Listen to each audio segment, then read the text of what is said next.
Whoops.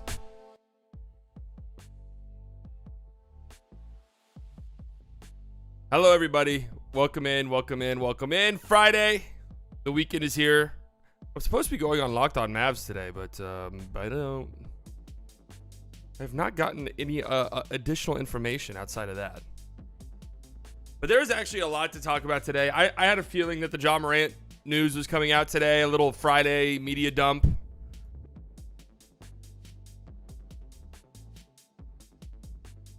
"25-game suspension. Michael Jordan sells the Hornets." A lot of rumors and rumblings. A lot to talk about, man. There's always some shit. There's always some shit that goes on when I'm trying to do a PowerPoint stream. Like, I spend all this time making a fucking PowerPoint, and it's a great one. Some say the best one. Many say. Many say.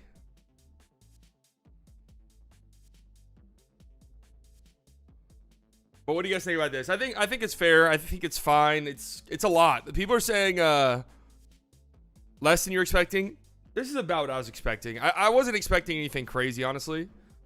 Like, I wasn't expecting half a season or a full season. 25 games is a lot of games. It's like a third of the season. So, I feel like this is a pretty lengthy suspension. No, it wasn't even 40. Oh, yeah, it wasn't 40. Yeah. So he'll be back, I think, by Christmas. You go live right when my headphones die while at work. Fuck off, man. Shit's a canon event. Damn. Nothing we can do for you, brother.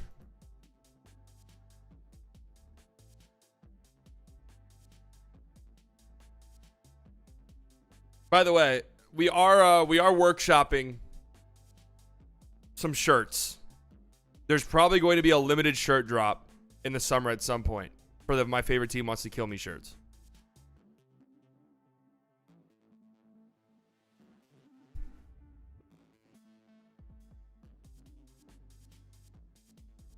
They were building it up. I thought it'd be half a season. Yeah.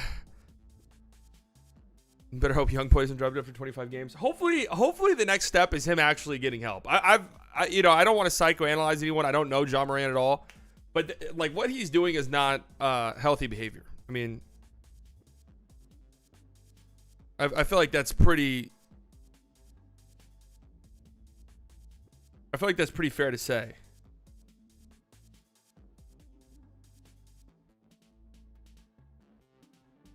Adam could have released this news during the finals. Yeah, I know. It's kind of weird that he hyped it up like he did just for it to be 25, which, I mean, it is a lot, but is a lot less than what people were expecting, especially after him hyping it up on the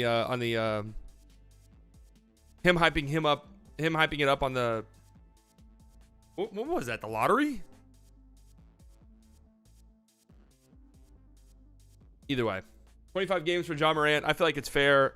The NFL, NBA Player Association, they're not happy about it. They're going to suspend it. That's obvious. They always do that. 10 for Miles Bridges. Okay, I keep seeing this pop up, and I do want to say this. What Miles Bridges did was super fucked up, obviously. I could have sworn, and maybe I'm wrong about this, but I could have sworn that there was some talks that there was like an under-the-table agreement that, hey, you're not playing this season. What up, Shadows? Am I wrong in remembering that? I mean, I very much could be. But I could have sworn there was an under-the-table thing. Miles Bridges, you're not playing this season. Then we'll suspend you next season when you want to come back. I know he was a free agent and everything, but...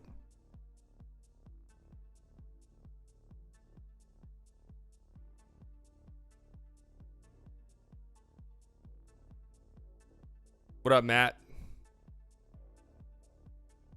How long have you been an NBA fan? I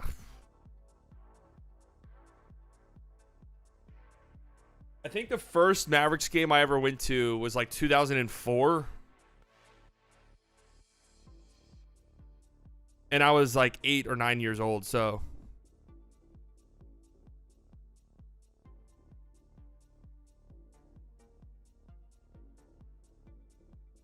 That's about right. And I didn't get like super Fuck off, B dot. I'm gonna be showing my age in the stream in the PowerPoint later. Trust me. I'm gonna be showing my age later. Don't worry about it.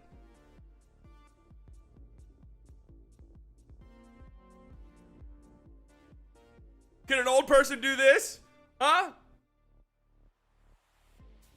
Huh? $5 from Shadows, just showing some love. Oh, thanks so much, Shadows. Oh. Matt has joined the Slightly Delusional Club. Thank you, Matt. Welcome in. How far is the big three of Melo, Zion, and Bridges getting? That's not a bad fucking team. That's not a bad, that's not a bad team.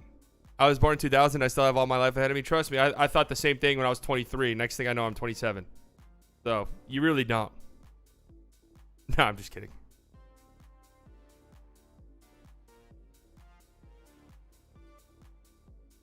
John Morant should be suspended for half a season. I really don't think he should be suspended for half a season. I think I was in junior high for the 2011 championship.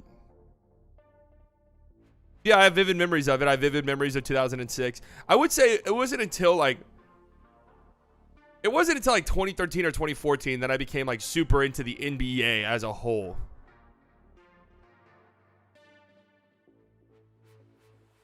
Was always a huge Mavs fans and watched Mavs game, but it wasn't until like 2013 where I like really dove deep into like the entirety of the NBA, if that makes sense. Why? I grew up playing baseball, was a huge baseball fan, and then just kind of fell out of it.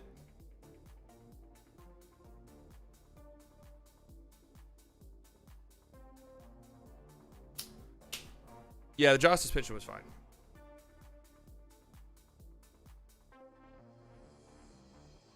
I've had time to reflect and I realize how much hurt I've caused. I want to apologize to the NBA, the Grizzlies, my teammates in the city of Memphis. To Adam Silver, Zach Kleeman, and Robert Pera, who gave me the opportunity to be a professional athlete and have supported me. I'm sorry for the harm I've done. To the kids who look up to me, I'm sorry for failing you as a role model. I promise I'm going to be better. To all my sponsors, I'm going to be a better representation of our brands. And to all my fans, I'm going to make it up to you, I promise. I'm spending the offseason and my suspension continuing to work on my own mental health and decision making. I'm also going to be training so that I'm ready to go when I get back on the court. I know my teammates are going to hold it down, and I'm so sorry I won't be out there with you at the beginning of the season. It's a good response. I'm ready to I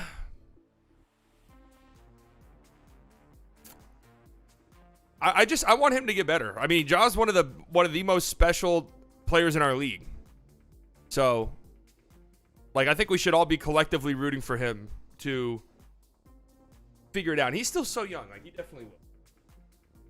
ChatGPT. That's not ChatGPT. Trust me. As somebody who does a lot of ChatGPT stuff, that is not ChatGPT. Okay, I got to bounce, as you old fuckers would say. God. The Mavs parade was the best day of my life. Yeah, it wasn't the best day of my life. I was in summer school. Horrible. First apology was 100% ChatGPT. Here's the thing about ChatGPT. I don't think people are fully grasping, right? So the first apology from John Morant was definitely some PR team ass response.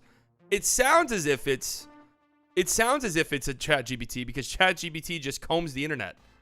So if you just search on the internet, you know, apologies, what's the best way to write an apology or something, right? You're going to get like a PR ass response. And ChatGPT is just using that. You could put anything in ChatGPT and it'll say it wrote it, by the way. Those like ChatGPT detectors are fraudulent. I've tested it. They're fraudulent. Slightly been hitting the gym. Oh, God, here we go. Slightly been hitting the gym, looking more like an old Pinkward. Congrats on the gains.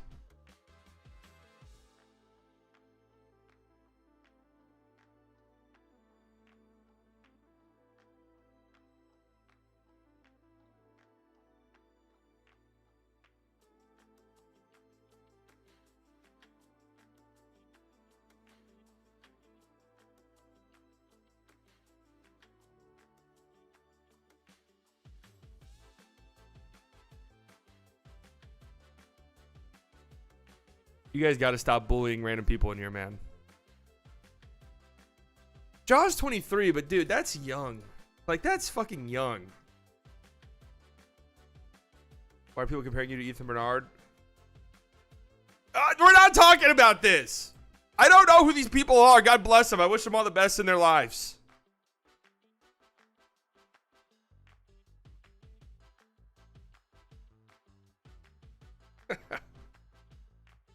I was thinking you look like a not so distant relative to Lee McNasty. Dude, who the fuck are these people, man?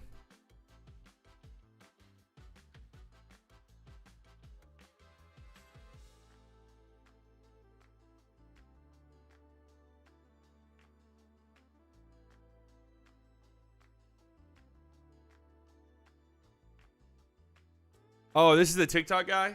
I see this guy from TikToks. I've seen this guy's TikToks.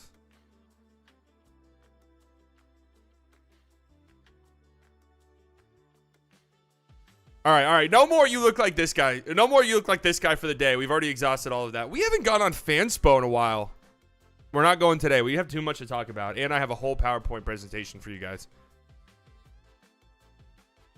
No, we haven't ranked the draft. We're waiting. We're waiting. We're gonna go through some of the news. We're gonna go through some of the news. So I think the John Morant suspension is fair. I think he does need legit time off. Like he needs a legitimate push, and hopefully this is it. I have a crush on you too, Josh. Okay. Michael Jordan sells the Hornets. I rarely ever give a shit about this owner stuff, to be honest with you.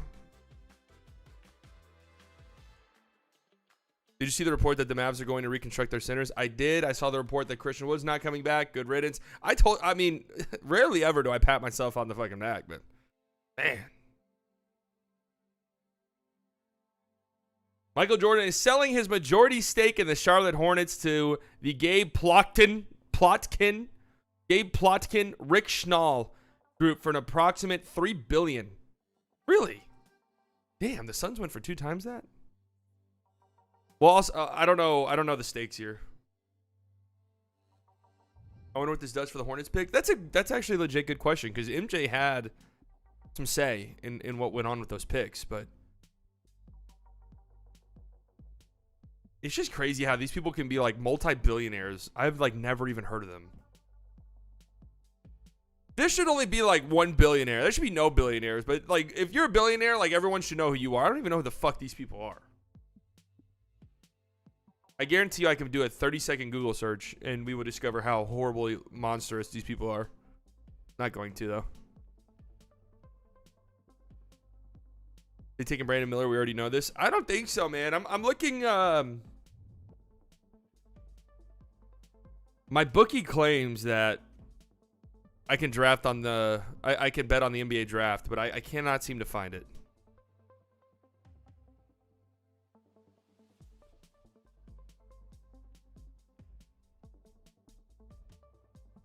I cannot seem to find it, but I think Scoot's going second overall. I just do. Would the richest owner be allowed to buy multiple teams? No, I don't think you can buy multiple teams. But Kroenke, the owner of the Nuggets, owns the Rams, the Colorado Avalanche, Denver Avalanche, Colorado Avalanche.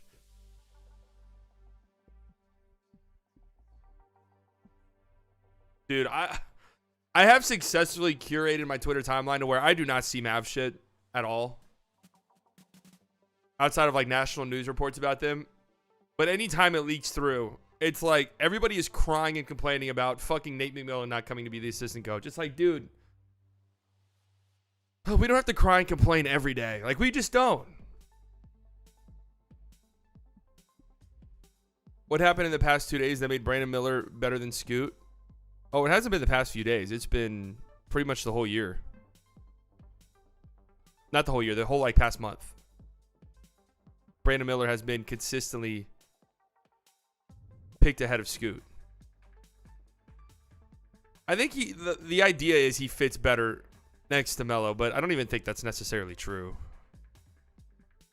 Zion is rumored to have 5 other points.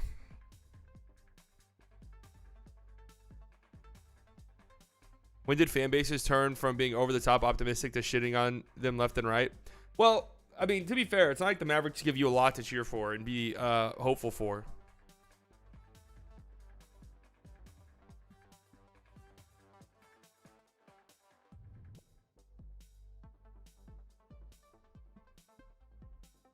What do you think about John Collins rumor to the Mavericks? I would not do that trade.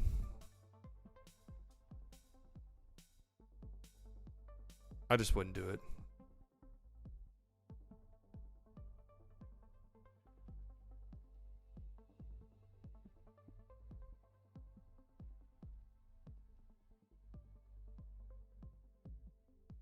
The ideal outcome for the Mavs on draft night, Jarris Walker, for sure.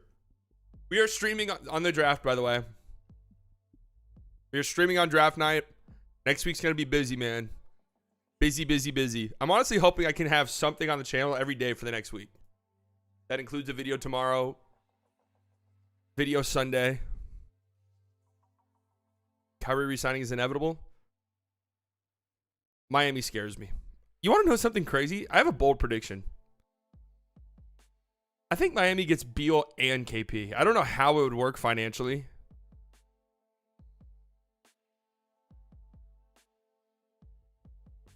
I don't know how that would work financially.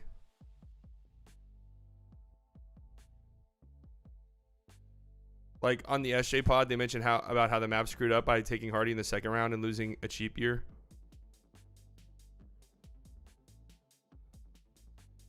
Yeah, I mean, I don't know. Again, like, it's not like the Mavericks give you a lot to be excited about, but we're in Keontae's class. Keontae George? What if you did Rudy Gay, Damian Jones, the 16th pick, and the 28th pick from the Jazz in exchange for Bertans McGee in the 10th pick? That's somewhat interesting. I'm only doing that as the pick is approaching.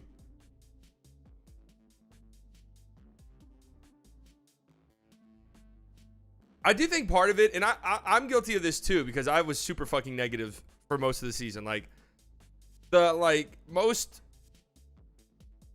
content creators for the Mavs are typically like super negative. And again, I'm super guilty of it too. So I think that has something to do with it. We don't have like a swipe a cam. You guys are on Twitter. Swipe a cam for the Nuggets, who's just nonstop delusion and ended up being right, but nonstop delusion. In a propaganda machine.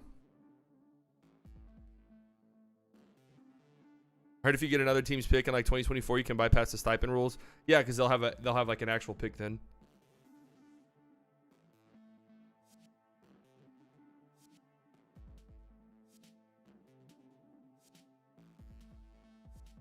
How serious are we taking the John Collins stuff? It's interesting. I mean, I don't know. Again, this time of year, everything is a smoke screen. You just have to listen to the reports. The Mavs are done with Seawood. They're not expected to make an offer for him to return. There you go. The Christian Wood era has ended as quickly as it began.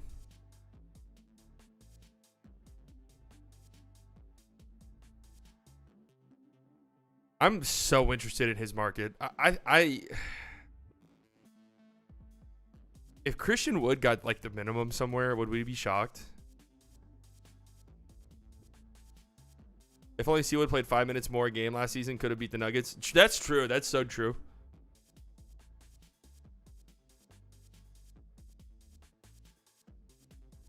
The Heat can make a Beal KP trade work if they give up Hero, Lowry, and Duncan.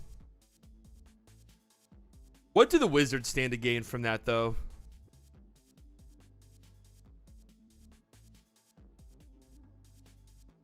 Because you're bringing on two bad contracts in Hero and Duncan. Like all of the picks, all of Miami's picks. It's like, honestly, if I'm the Heat and I'm getting Beal, I'm also asking for KP. This is super random, but I got into a Cam Johnson versus MPJ debate with my friends. I've actually convinced myself Cam is better. I could see it.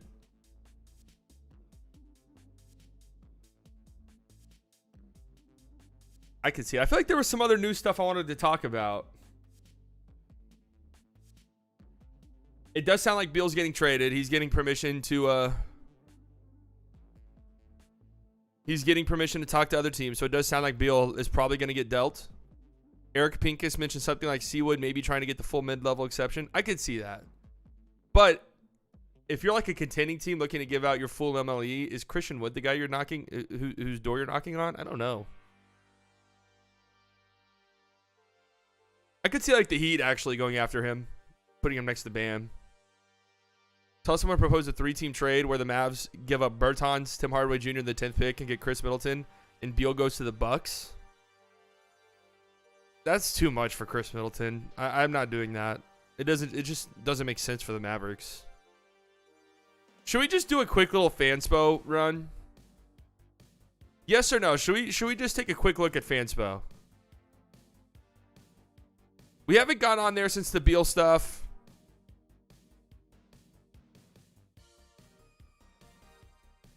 All right, a quick little Fanspo search. And then we need to get into the PowerPoint slide soon. We got to get into the PowerPoint.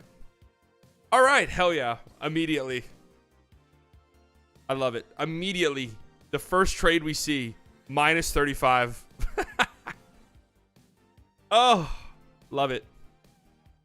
All right, so let's try to break this down. Rudy Gobert goes to the Spurs. Okay. Okay. How long is the stream planning to go today? It'll probably be a while. I mean, I don't know how long this PowerPoint is. This PowerPoint is a banger, guys. This PowerPoint is a banger. I'm happy about this one. All right, Yusuf Nurkic, Anthony Simons, Shaedon Sharpe, and 2 first-round picks to the Timberwolves. Okay. Beal and Jeremy Grant go to the Celtics. Okay. Cat and Jaylen Brown to the Trailblazers. Oh, all right. Gobert to the Spurs. The Wizards are getting... So who are the Wizards giving up? Beal. And that's it. And they're getting Brogdon, Robert Williams, and 2 firsts. And the 3rd overall pick. Holy shit. All right, hold on. Hold on. A lot happening in this trade. So the Timberwolves lose Gobert and Cat. And in return, they're getting Yusuf Nurkic, who sucks. Anthony Simons, who's overpaid. Shaedon Sharpe, who's good. And 2 future firsts. That's fucking horrible for the Timberwolves. That is terrible for them. The Celtics only give up Jaylen Brown, Robert Williams, and Brogdon, and they get Beal and Jeremy Grant. I don't even know if they would do that. The Blazers give up Shaedon Sharpe and Anthony Simons, and the 3rd overall pick for Cat and Jaylen Brown. I think every single team would not do this. No, the Wizards would definitely say yes to this. But I think every other team would not do this. Wow, this is impressive. This is impressive. I think pretty much every team besides the Wizards say no. That's an impressive mock trade. Another one. Any Mikal Bridges trades are just always hilarious to me. Oh my God. All right, here we go. Zion goes to the Nets.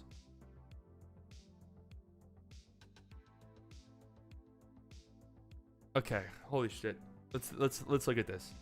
Valanciunas, Zion, and the 14th overall pick to the Nets. The Pelicans get the 3rd overall pick. Spencer Dinwiddie, Nurkic, and Nasir Little.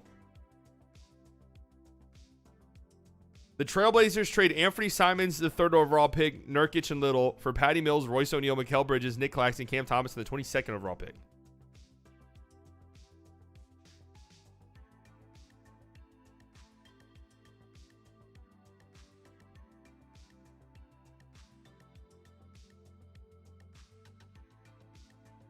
Are the Spurs playing Wemby at the 4? I've seen some people say that needs to be where he plays though. Just found your channel, by the way. Just trying to support local creators. Well, thank you, Cloudy. Yeah, this does feel like a Blazers fleece. The 3rd overall pick, and they get Mikal and Claxton.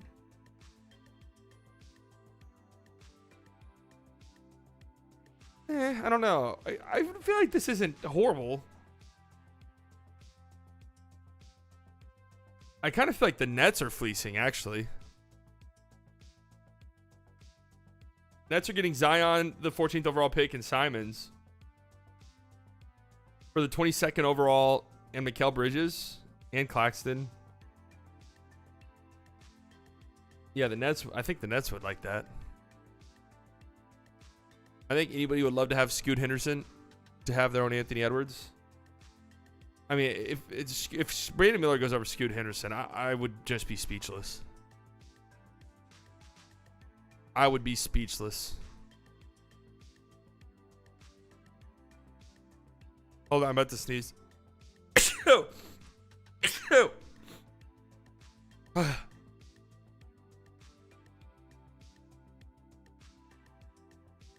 All right, we haven't had any good ones. 18 hours ago, Orlando Magic offseason.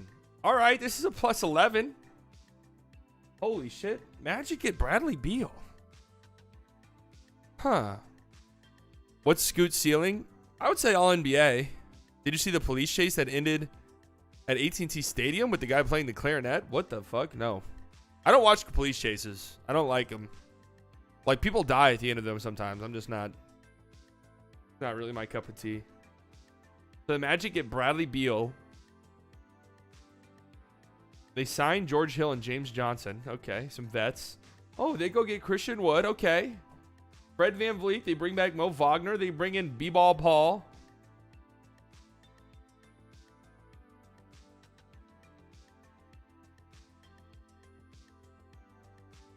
So the Wizards are trading Beal for Markelle Fultz, Jonathan Isaac, Chuma Okeke, Cole Anthony, 36 overall, and a top 10 protected first. What up, Lucas? Kind of interesting.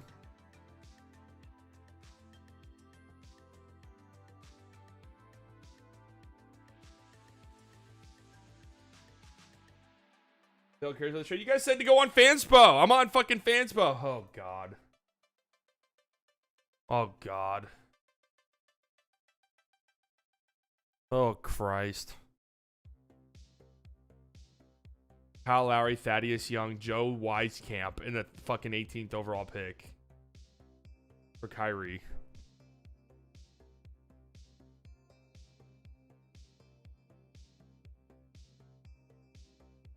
I mean, if Kyrie walks, your top 5 active NBA players by career. Top 15, seriously? Hey, dude, what's your top 130 players of all time? Well, let's see, 130.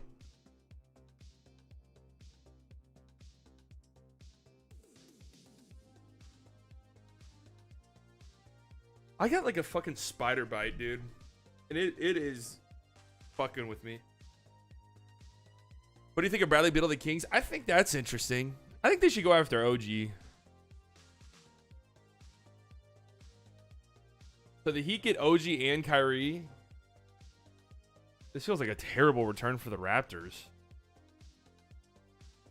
Yeah, this is a Heat fan through and through. Oh my God. 31 picks. 31 picks. Kyrie or Steph all time? Steph, come on. David Nwaba, Kendrick Williams, Lou Dort, Poku, Josh Giddey. And 31 fucking picks.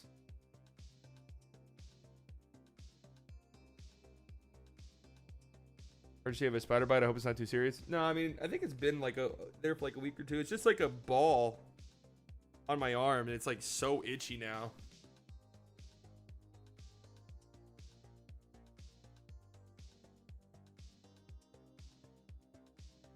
This is hilarious. I don't even know if this would be possible.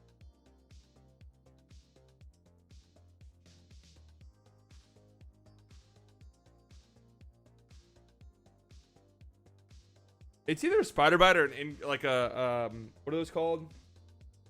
Ingrown hair.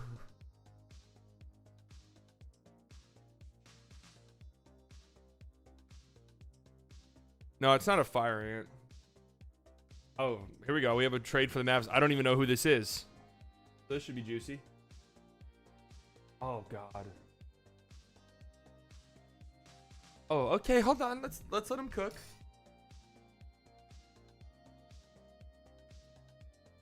horde of spiderlings are one day going to burst from your bite. Don't say that. That fucking scares me. Don't say that. Not even sure it's a spider bite. I don't know what the hell it is.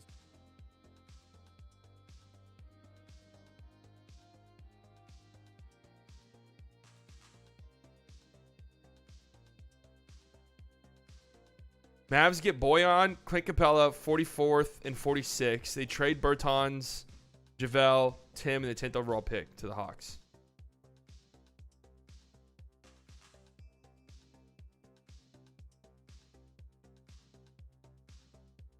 This isn't horrible. Pistons for Boyan and Wiseman get the 15th overall pick in Bertans. Okay, see, I don't think the Pistons would do that. Why would they do that? This doesn't make any sense for Detroit. Spurs get Wiseman for the 44th overall pick. I kind of feel like that, like, Wiseman shouldn't even be involved. The Hawks get JaVale McGee, Tim Hardaway, the 10th overall pick in 31 for 15 in Capella. It's not half bad for them.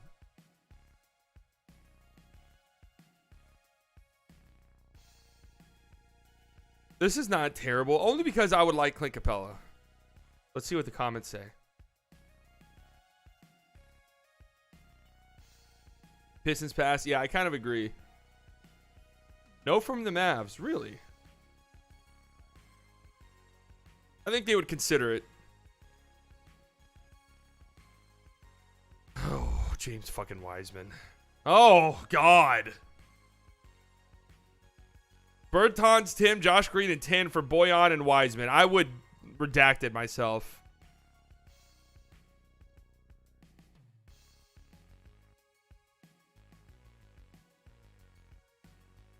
If Hendo's available at 9, OKC might trade up.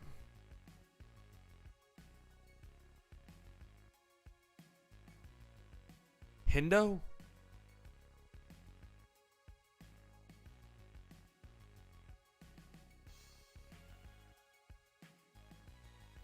Hendricks, okay. I was like Hendo. I was thinking of a Henderson. Like, is there a Henderson in this draft? That makes sense, though. That makes sense. When I hear Hendo, I always think Henderson. This trade would give me the courage I needed. Wiseman can be interesting for the Mavs timeline. No, he can't, man. He's done. He's a cooked product. It's over. I don't like saying that about third years guys, but hey, it's fucking over.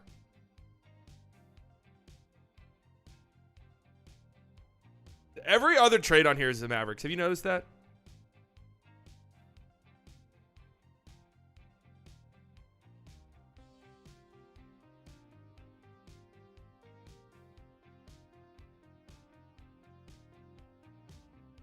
Yeah, I can already tell you I'm doing this. Kuminga in 16 for JaVale, Reggie in the 10th. I would definitely do that for sure. Lock it in. Lock it in 100%. I'm saying yes to that. The Jazz give up 16. They move back 3 spots, get 2 seconds in Reggie. The Warriors move up 9 spots. Actually, this is a pretty good trade.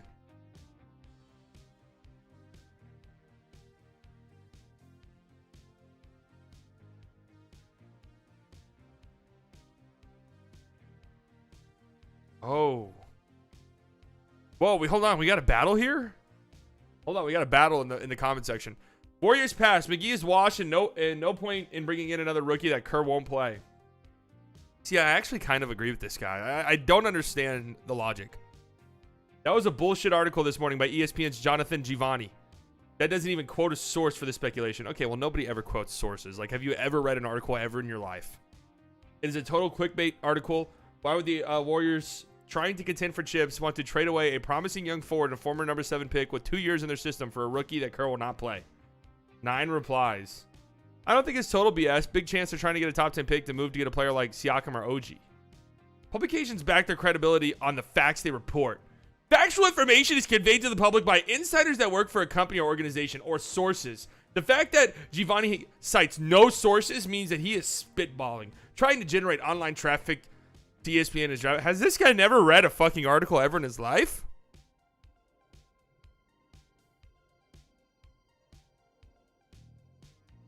There's a small chance this guy's never read an article. There will be 3 to 4 stories like this a day. I mean, I agree with what he's saying, but like reporters never name their sources. It's like we would never get any inside information if they did. Source cells. The article I read didn't have the Warriors as a headline, and Giovanni doesn't quote sources, but states sources tell him they're looking to move up. I really don't think he's lying. It makes sense, as I think they like Lively. He will be gone by 19. Okay, yada, yada, yada. I just want to see if there's any insults. Holy shit. I'm not reading all of this.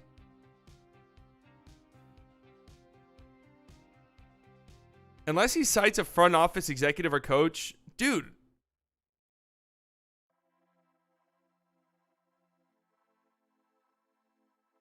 That literally never happens. Ever. Damn, they're going back and forth. I'm not reading all of it, but...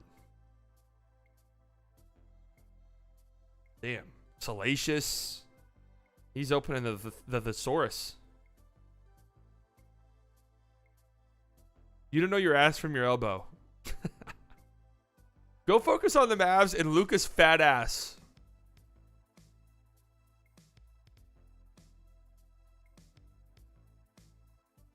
Also, how pretentious do you have to be to have your name? My God, this guy sucks. I kind of like the FanSpoke community. They all know each other. He blocks everyone. Don't take it personally. There's some deep lore here on FanSpoke that I'm intrigued by.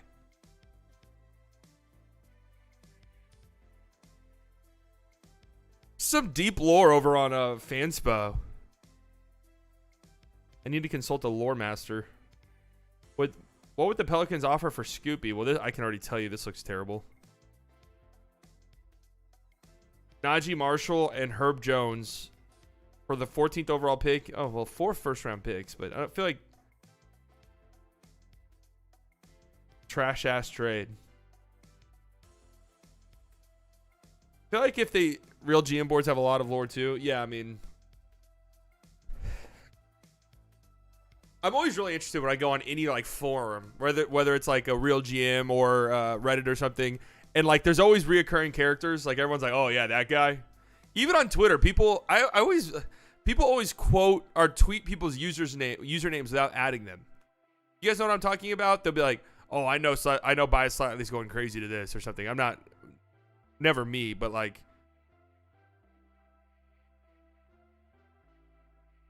I'm always like, how do you guys remember people's usernames?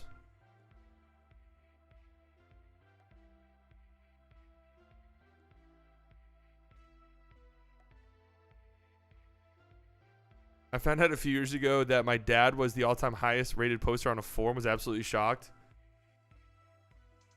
I'm not gonna lie, I kind of miss the pre-Reddit days. Like I liked having to go to like, you know, specific websites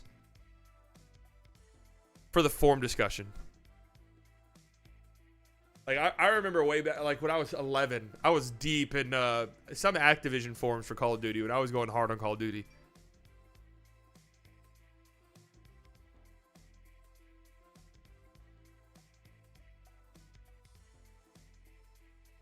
And some Texas Ranger ones.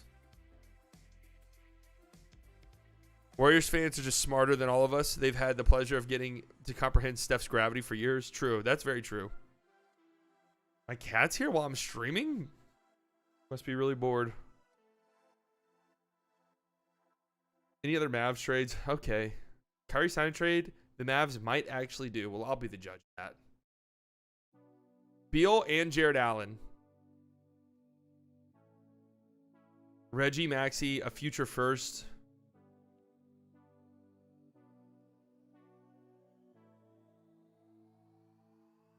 If Kyrie does end up leaving, this isn't horrific, actually.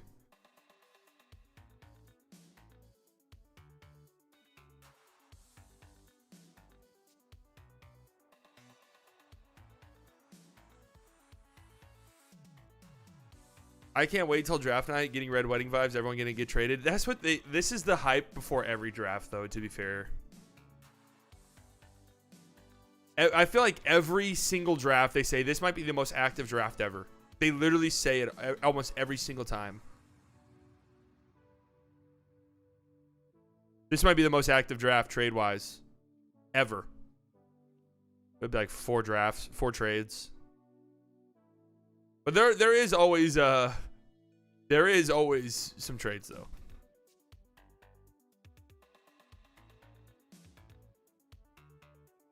Worst optics, Kyrie signs a full 5-year deal or Kyrie turns down a full 5-year deal. Oh, Kyrie turning down a 5-year max would definitely be way worse optic-wise. What up, B-Dog? This one feels different.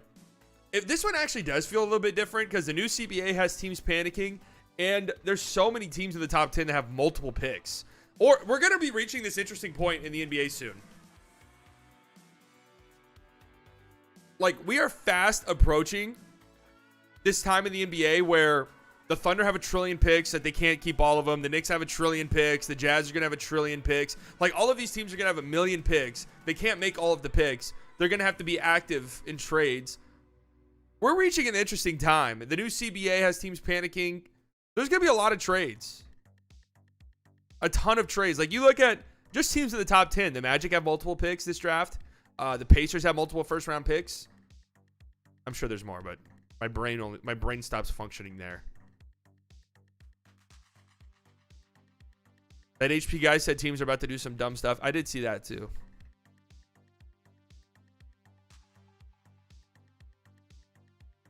I hope the Mavs don't screw this offseason, so many teams will go full rebuild in 2 to 3 years. Totally forgot how the Knicks got all their picks. Like, who the fuck did they trade? Knicks got all of their picks.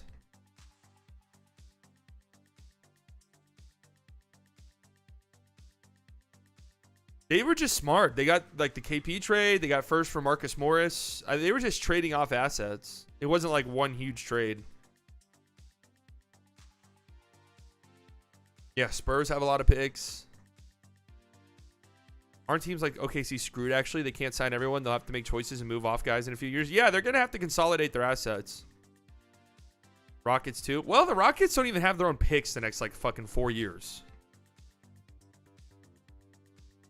Pelicans. I forgot to mention the Pelicans. True, that's a good problem. But I would say, like, either at this deadline, I made this prediction last year, but at this deadline or next offseason, the Thunder are going to have to consolidate their assets and make a gigantic move.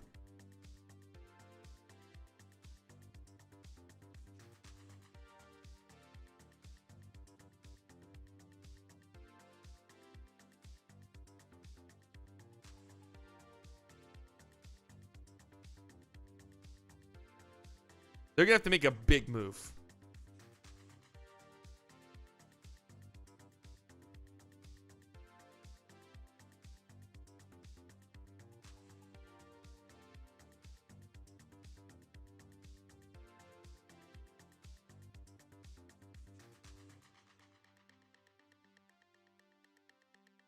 Who says no?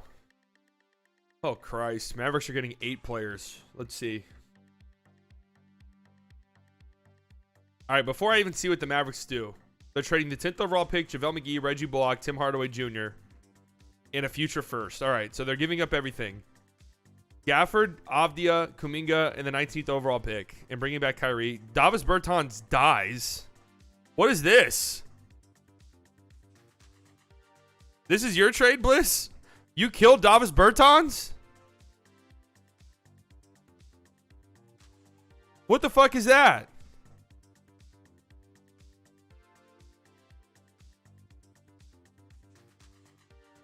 Damn.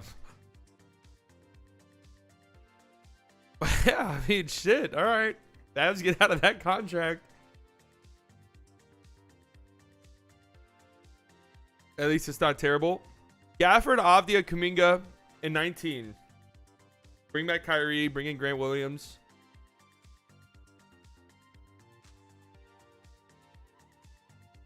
No, that's really not horrible for the Mavericks, honestly. Would love to keep the future first, but it's probably not possible in this scenario.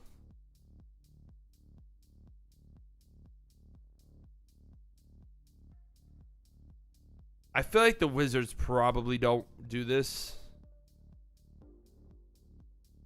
I don't know, though.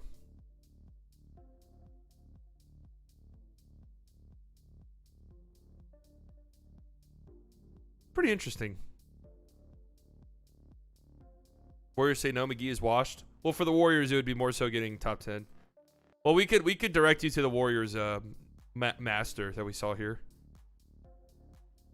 Oh, speak of the devil. I'm starting to remember this guy. RM81. Wizards get 5 shooting guards. Well, I mean, if they're trading Beal, they're rebuilding. Oh, but they're bringing back Kuzma in this scenario. Oh, decline player option. Okay. Can't believe Davis Bertans gets killed. That's crazy.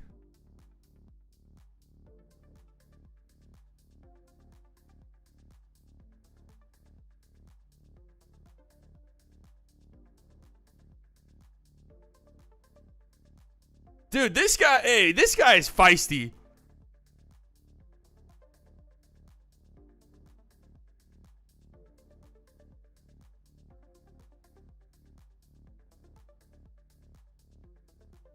This guy is feisty. You don't know enough about the Warriors, clearly, buddy.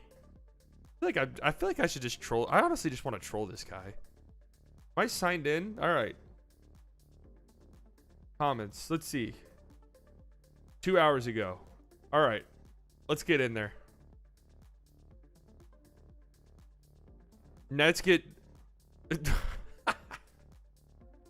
Jordan Poole and Patrick Baldwin to the Nets for Ben Simmons in the 22nd overall pick.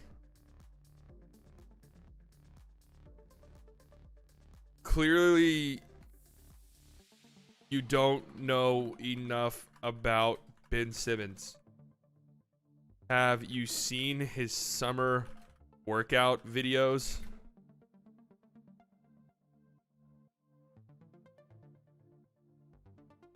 Let's get it. Let's get involved.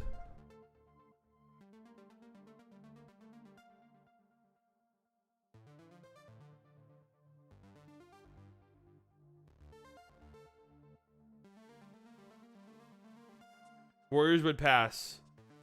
Well, let's see. Jonathan Kuminga for Otto Porter and 13? Wait, what? They don't even have to give up 17 or 19, whatever?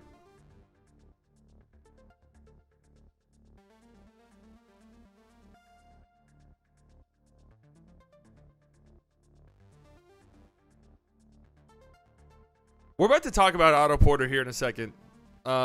I'm shocked at his draft here every time I see it.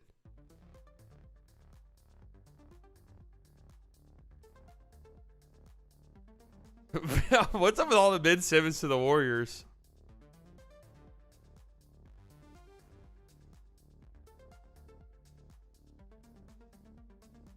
Think Grant Williams would come in for the full MLE? Probably, yeah. Probably.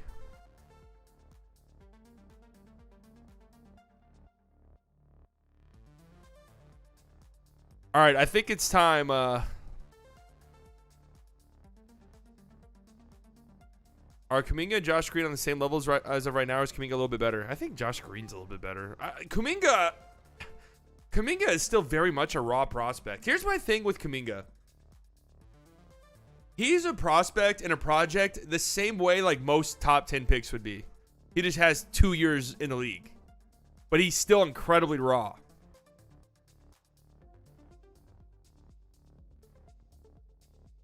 So for me, it's like, I would rather just draft a guy 10th overall.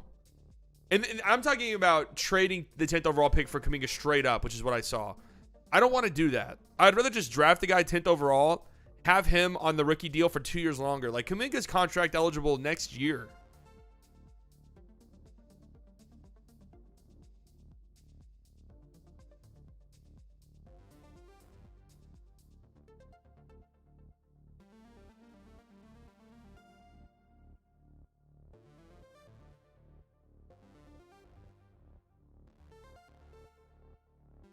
No, this one, the one with Allen and Beal. Oh, you were behind. I don't remember that trade. Oh, that was the. Oh yeah, I said if Kyrie's leaving, that's a pretty good return. Damn, now I kind of feel self-conscious that some of you in here have made the trades. Feel a little bit self-conscious.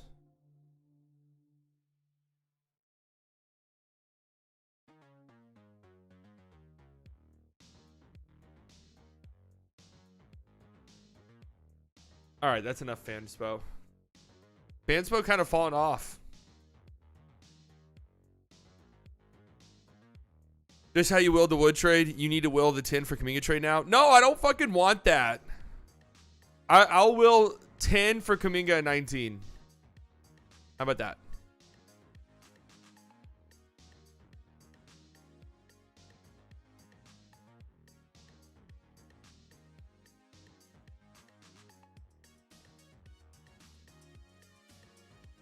How about that? Bro, if we're in here, we're freaks anyway. Who cares about our feelings? That is true. Packs don't care about your feelings. Why Kuminga? I'm trying to make a bigger move this offseason. Well, if you could still draft a guy in the first round and get Kuminga, that's not half bad. Yeah, Brandon Miller is still really... I mean, I'm sorry. Kuminga is still really young, but he's also still a prospect. And 2 years closer to free agency. So it's like, I don't know.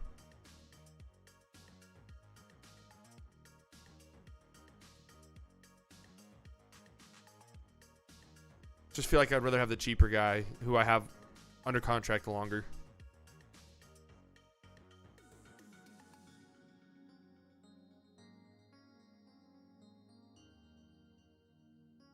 That's crazy how young he is, though. Could get Jason Tatum. He's still 19. Lots of potential. Can't believe that Tatum 19. The Tatum 19 jokes have that much legs still. All right. It's time. The desk is about to be raised. The PowerPoint is about to commence. Grading the last 10 NBA drafts. This PowerPoint's a banger. This PowerPoint's an absolute banger. I'm raising the desk.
Today, we're going to be grading the last 10 NBA drafts. Thank God I saw that when I did. Otherwise. What player in the draft top 10 do you think is most likely to be a bust? Amin Thompson, pretty easily. Grading the last 10 NBA drafts. Graded by yours truly, slightly biased. Going all the way back to 2013. There's been some pretty hilarious drafts in hindsight with some massive busts, some of these top fives are shocking, like absolutely shocking. I don't know if teams have gotten better at drafting or what, but man, do you like making documents and presentations for fun stuff? Yeah. 2019 is going to be a lot of fun. 2018 is going to be a lot of fun. Like Anthony Bennett going first overall. Well, that's what we're starting with. 2013, Breaking Bad finale airs. It's one of the best finales of all time. One of my favorite shows of all time. It's very basic. I'm a very basic man when it comes to television and stuff. I like the basic shows, like Breaking Bad. This finale had my jaw on the floor. And, you know, I haven't revisited the show. Like, Breaking Bad's not that rewatchable of a show to me. Where, like, Succession, I can rewatch it a million times, and I still love it. Probably think Succession might low-key, sneaky be my favorite TV show of all time. Anyways, Breaking Bad finale airs, and the NBA draft happens. Fucking go to the next one. Oh. Stinky. All right, we get it. Okay. All right, we get it, man. Okay. Hold on, I have to pull up these drafts on the side here, too. First overall in the 2013 NBA draft is Anthony Bennett, drafted by the Cleveland Cavaliers. Widely considered maybe the biggest draft bust ever, because there was no injuries, there was no off-the-court stuff. The guy was just bad. God bless him. Don't know what he's doing now. But what did it take him? Like, he didn't score for like the first 5 games of his career or some crazy shit like that. It was like a bust immediately. There's actually a hilarious draft day moment here where Bill Simmons, who was working for ESPN still at the time, was on the live draft coverage. Anthony Bennett gets selected. And Bill Simmons immediately goes, "Oh!" Because nobody expected it. Anthony Bennett draft Bill Simmons. Hold on, we have to watch this before we continue.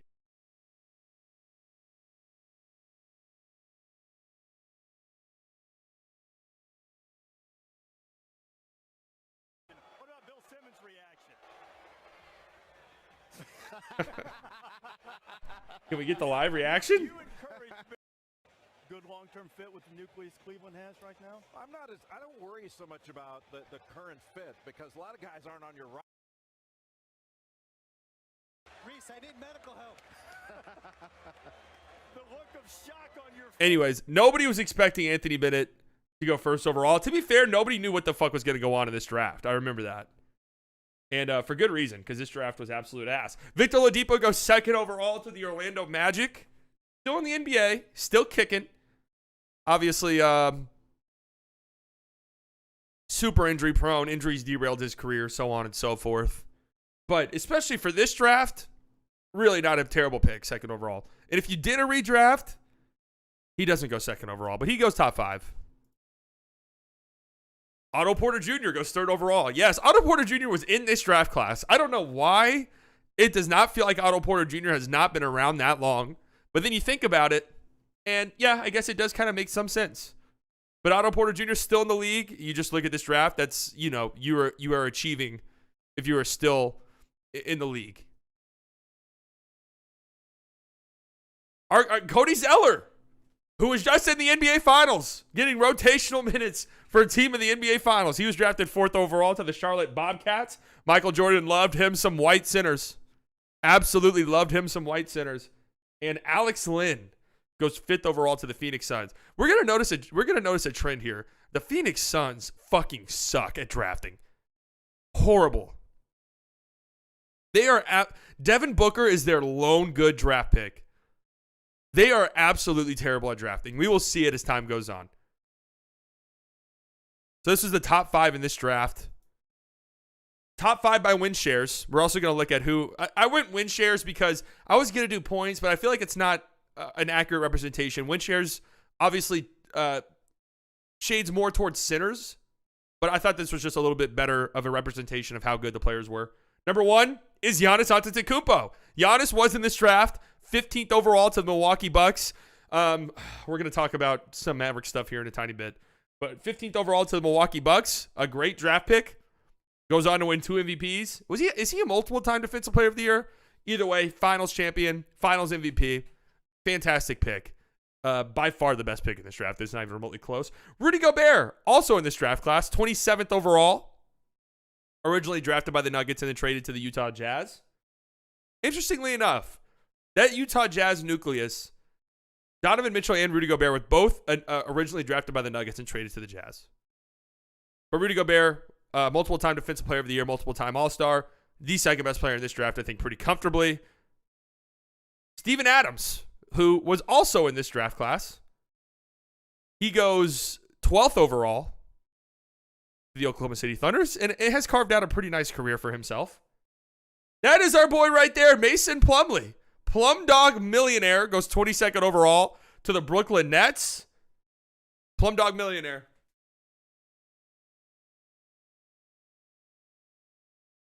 And CJ McCollum was also in this draft. He goes 10th overall to the Portland Trailblazers. Doesn't play much his rookie year, but develops into a very, very strong player.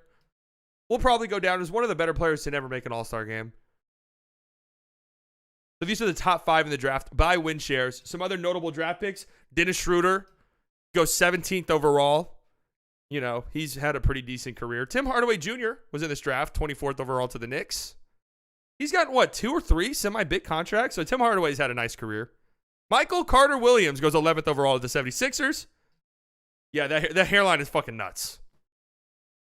I had to do a double take when I first saw this picture. I had to do a double take. I was shocked that Thunder took Adams over Shabazz Muhammad. Oh, yeah, people like Shabazz Muhammad. I'm not going to lie. I kind of forgot Steven Adams went 12. Like, I didn't think he went that high. Michael Carter-Williams won Rookie of the Year this year. And immediately the Sixers were like, no, you're not good. And they were right. Like, they traded him immediately. Fool's gold. Didn't he have a triple-double his first game in the league? I mean, Michael Carter-Williams winning Rookie of the Year just goes to show. Kentavious Caldwell-Pope was also in this draft, 8th overall to the Pistons. This is where we're at, where KCP is a notable pick. Just a horrible draft. Just a horrible draft.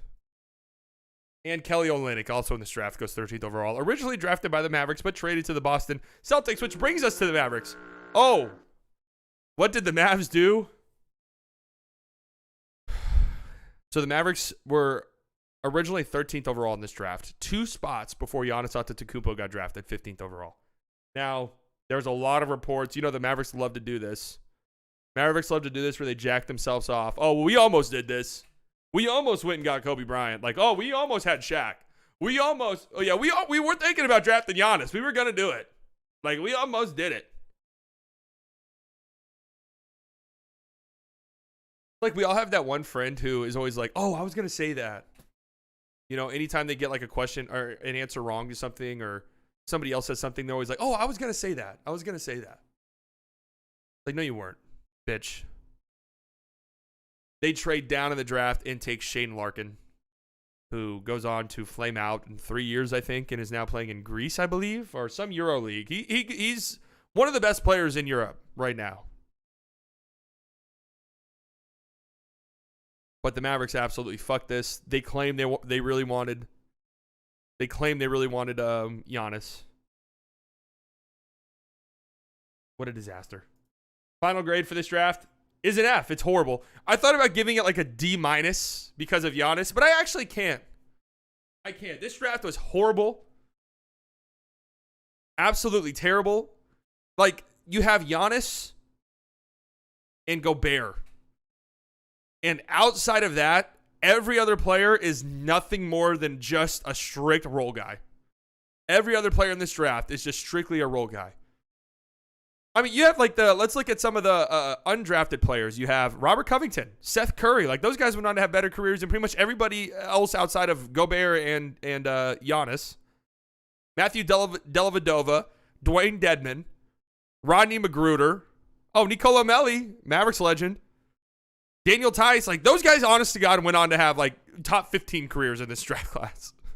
Yeah, it's not good. If Gobert's your second best player in a draft, it's not good. So this is an easy F.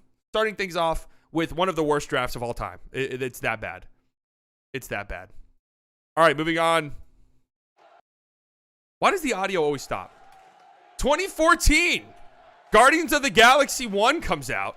I can't believe Guardians of the Galaxy 1 is this old. But I absolutely love the Guardians of the Galaxy trilogy. And this movie right here kind of changed comic book movies. When you think about it. Like, this was the year where everyone was like, you know what? We can do like comedy. Like, we can do a comedy thing in comic book movies and people love it. A great movie. A great franchise. A great trilogy. and really did change comic book movies. I think for the better until it wasn't for the better. Top 5 in this draft. Andrew Wiggins, Maple Jordan, goes first overall to the Cavaliers, who was then traded a few months later for Kevin Love. Now, Wiggins was the consensus number 1 overall pick. Like, this wasn't. I do want to mention that whenever players don't live up to their draft hype. He was the consensus number 1 overall pick. This was not a bad pick. He was getting like Michael Jordan comparisons out of high school. Then he goes to college, goes to Kansas, doesn't quite live up to the hype. So the hype died a little bit around Wiggins. That's why whenever like super hype prospects, you always see people on Twitter and stuff who are like, well, Wiggins was super hype too. It's like, yeah, but by the time he was drafted, the hype had died down pretty significantly compared to where it was in high school. But he was still the number 1 overall pick. For a number 1 overall pick, his career didn't really blossom, but you know, he's had a strong career. Like he's carved out a really nice role for himself, a champion, played a gigantic role on a championship team, an all-star. He's had a nice career. Not what we thought it would be, but he's had a nice career. Jabari Parker goes number 2 overall to the Bucks. Injuries plagued him, tore his ACL multiple times. Even then, I don't know what he would have panned out to be. Never really seemed like a winning player, to be 100% honest with you. Joel Embiid goes 3rd overall to the Philadelphia 76ers. This really like kickstarts the process. He misses the first 2 years of his career. Like, that's crazy in hindsight. That is crazy in hindsight. He missed the first 2 full seasons of his career, recovering from injuries and just being shut down. Isn't that nuts?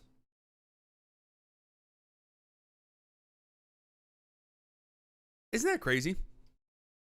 That does give you some hope for like the Zions of the world. Embiid's obviously gone on to have a tremendous career.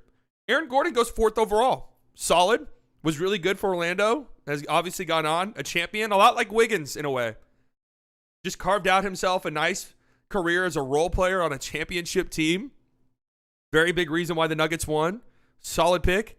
And Dante Exum goes 5th overall to the Utah Jazz. You guys remember Dante Exum? Yeah, and Embiid only played 30 games his 3rd year, and he almost won Rookie of the Year. We'll talk about that draft here in a bit, but he almost won Rookie of the Year, even though he only played 30 games because that rookie class was so weak at the time. Yeah, Gordon and Wiggins did have kind of similar careers. But Dante Exum, Ryan Rupert, yeah. Dante Exum, you guys remember, what was it, 2K15? Was that the year? My career, they tried to make Dante Exum like your huge, they tried to make Dante Exum your huge rival. It just didn't pan out immediately. It was like immediately, ugh. Like Dante Exum would come and talk shit to you, and you're like, dude, I'm like a 98 overall demigod, and you're like a 64 overall rookie, and I'm averaging 86, 23, and 14. Okay? Like, this is the dumbest storyline. The dumbest storyline. Top 5 by win shares? Well, you probably guess who's number 1. The Quesarito from Taco Bell. That's right. Nikola Jokic goes 1st overall. I've mentioned this before. Not a fan of the Taco Bell putting cheese on the bread, putting cheese on the bread stuff. They're like toasted burritos with cheese on the top, or the little quesarito cheese. Just not really a fan of it. It's just always too much. It always fucks with the bread. It's not really my cup of tea. Although I did see somebody say that Taco Bell should bring the quesarito back in celebration of the Nuggets winning it all. And that would be funny. They should do that, actually. That would be a cute little thing. What's your favorite Taco Bell item? Mexican pizza. And listen, I was a Mexican pizza fan before it became kind of cool. Like, I used to get shit on all the time by my friends for ordering Mexican pizza. They'd be like, whoa, what the fuck? Mexican pizza? You are a sicko. Didn't care. Loved it. And then it came back and everyone, I really miss the Mexican pizza. No, you didn't, bitch. You weren't in the trenches. You weren't in the trenches like I was.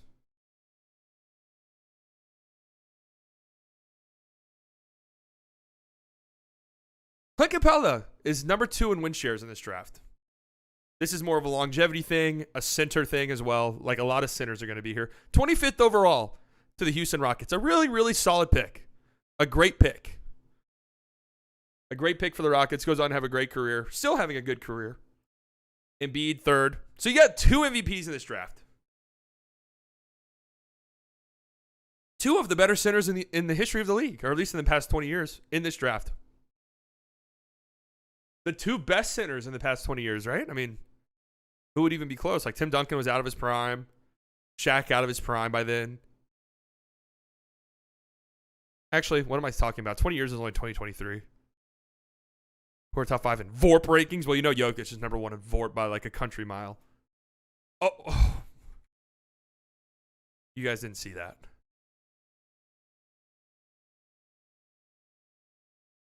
You guys did not see that, did you?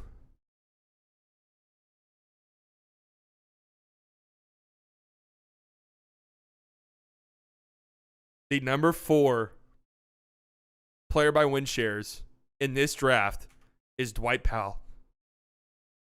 Dwight Powell is number 4 in win shares in this draft class. Drafted 45th overall. 45th overall, starts his career in Boston, makes his way to Dallas by way of the Rajon Rondo trade. Dwight Powell. That's right. That's true, and he had a major Achilles injury. Dwight Powell had a really strong career. Like, just think about it. Drafted 45th overall for his role on the teams. He has gone on to have a very, very solid career.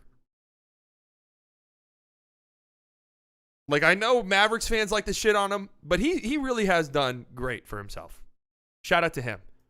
And number 5 is Julius Randle, who was drafted 7th overall to the Los Angeles Lakers, gets traded to the Pelicans, and then ends up on the Knicks. Has made All-NBA teams, has made a couple All-Star games. Yes, Dwight Powell is number 4. Again, this is a center thing. Like, these advanced stats, like win shares, always favor centers. And Dwight Powell's played a lot. Like, he's played a lot of games. Some other notable picks in this draft. Marcus Smart goes 6th overall to the Boston Celtics. Dallas kid out of Oklahoma State goes on to win Defensive Player of the Year. Was it warranted? Was it deserving? Well, that's a conversation for another day. I feel like Randall has played for like 7 teams for some reason. It's only been the Lakers, the Pelicans, and the Knicks, right? Was he in the AD trade? Yes, he was, huh? Like 20, I'm not kidding when I say 2020 has completely fucked my time. Like my time reference. Like it's just like it's completely fucked it. Fully his handles. Be nice. Jeremy Grant, this draft had a very strong second round. So we already talked about Dwight Powell, who went 45th. Jeremy Grant goes 39th in this draft, or 39th overall in this draft, 9th overall in the second round. Goes on to have a very, very nice career. Still having a nice career, and is probably about to get a bag. So he's had 2 major contracts for a 39th overall pick. Zach LaVine is in this draft as well. He goes 13th overall to Minnesota Timberwolves. Has gone on to have a very nice career. Jordan Clarkson, another second round pick.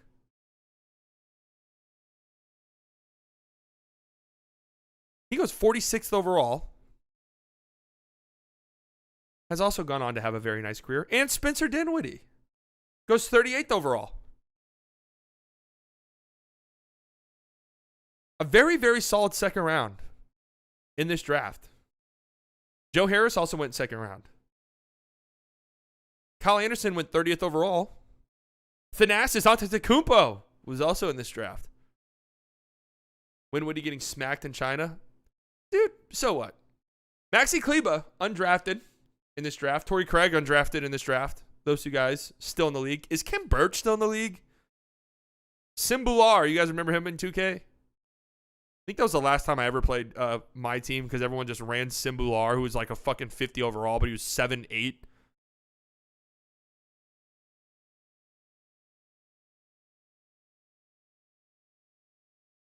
What did the Mavericks do?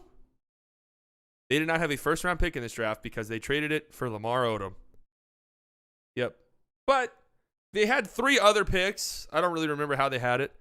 They had 3 other picks And they went on to trade their picks for Tyson Chandler and Raymond Felton. So, yeah. Lamar Odom. To be fair, the Lamar Odom pick ended up being Mitch McGary, who is not in the league, obviously. So it wasn't like they missed out on anything. And the guys who went around Mitch McGary, Bruno Caboclo, Jordan Adams, Rodney Hood was in this draft. Shabazz Napier. So, you know, it's not like they really missed out on anything. And, you know, Tyson Chandler was good. Raymond Felton was sneaky good. Like, damn near won them a playoff game against the Thunder. So, not the worst. Final grade, I'm giving this an A. You have 2 MVPs in this draft. A solid draft, top to bottom. Strong second round. Some good undrafted guys. This is a solid draft. It gets an A. The top 10, you know, you have Jabari Parker, who bust injuries. Dante Exum, who busted. Nick Stauskas, who busted. Noah Vonleh, who busted. But Alfred Payton, who busted. But, you know, you're gonna get busted in every single top 10. It's gonna happen. Except for a draft we're gonna talk about later. Next up, we have 2015. Force Awakens comes out. The first Star Wars movie in over a decade. And something awoke in me. This is probably the movie I've seen the most in theaters in my life. I was so hyped for this. I thought it was a great movie. And it turns out the franchise was fucking garbage afterwards. But I still enjoyed this movie. I still had fun watching this movie. How can you blame me? I'm a Star Wars guy at heart. Although they have broken my heart. Great theater experience. True. It was a great theater experience.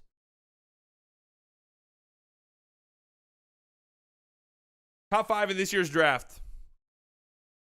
I also like British accents do something to me. I'm not gonna lie. And Ray just awoken something in me. This is the real year of the process. Yes, this is where the process really goes downhill. Like the stream, that's true. If you guys haven't liked the stream yet, make sure you do so. Obviously, tremendously. Let's YouTube. We're having a great time, of which we are. Top 5, number 1 overall, Karl Anthony Towns. The Minnesota Timberwolves out of Kentucky.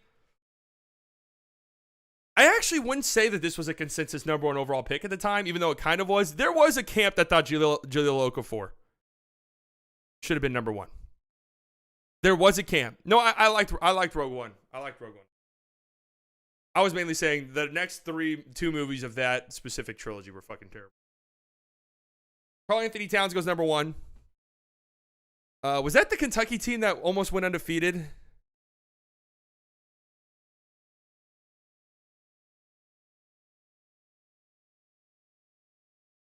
Was he on that Kentucky team?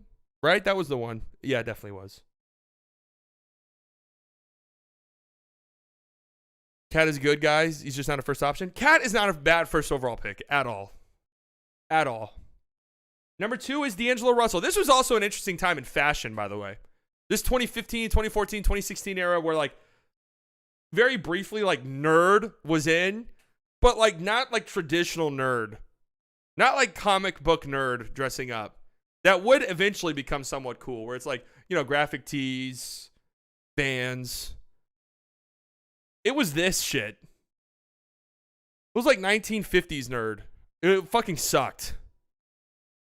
One of the absolute worst eras of fashion. I've always said this. Like, people are always like, oh, well, fashion eras like come and go. Like, the 80s will always come back in style at some point. 90s will come back in style. Like, it's like a cycle. The mid-2010s style will never come back, ever.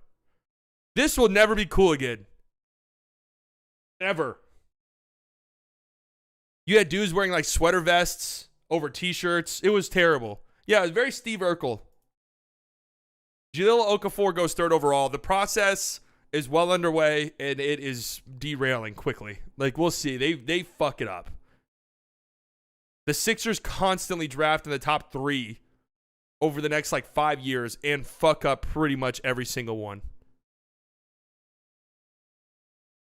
KP goes 4th overall. Obviously, this is an iconic pick and an iconic draft moment. Kristaps Porzingis gets booed. You have the Michael Rappaport video. The Michael Rappaport video. They drafted who? Who the fuck is this? This cocksucker might not even have a fucking green card. Get the fuck out of here, you motherfucker. Who the fuck is this kid? They drafted who? Who the fuck is this? This cocksucker might not even have a fucking green card.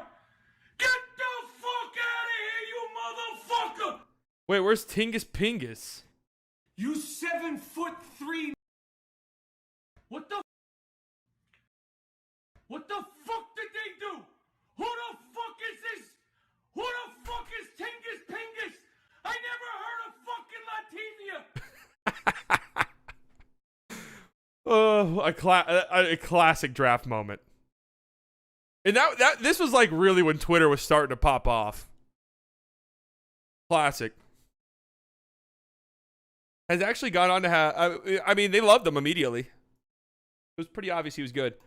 Mario Hezonja goes 5th overall. Now, Mavericks fans, I want you to stop everything you're doing. Okay? We actually owe Mario Hezonja a lot of thank yous. Because if it were not for him busting and being terrible, I do not think Luka falls to 3. I think Luka probably goes 1st overall. Mario Hezonja, like,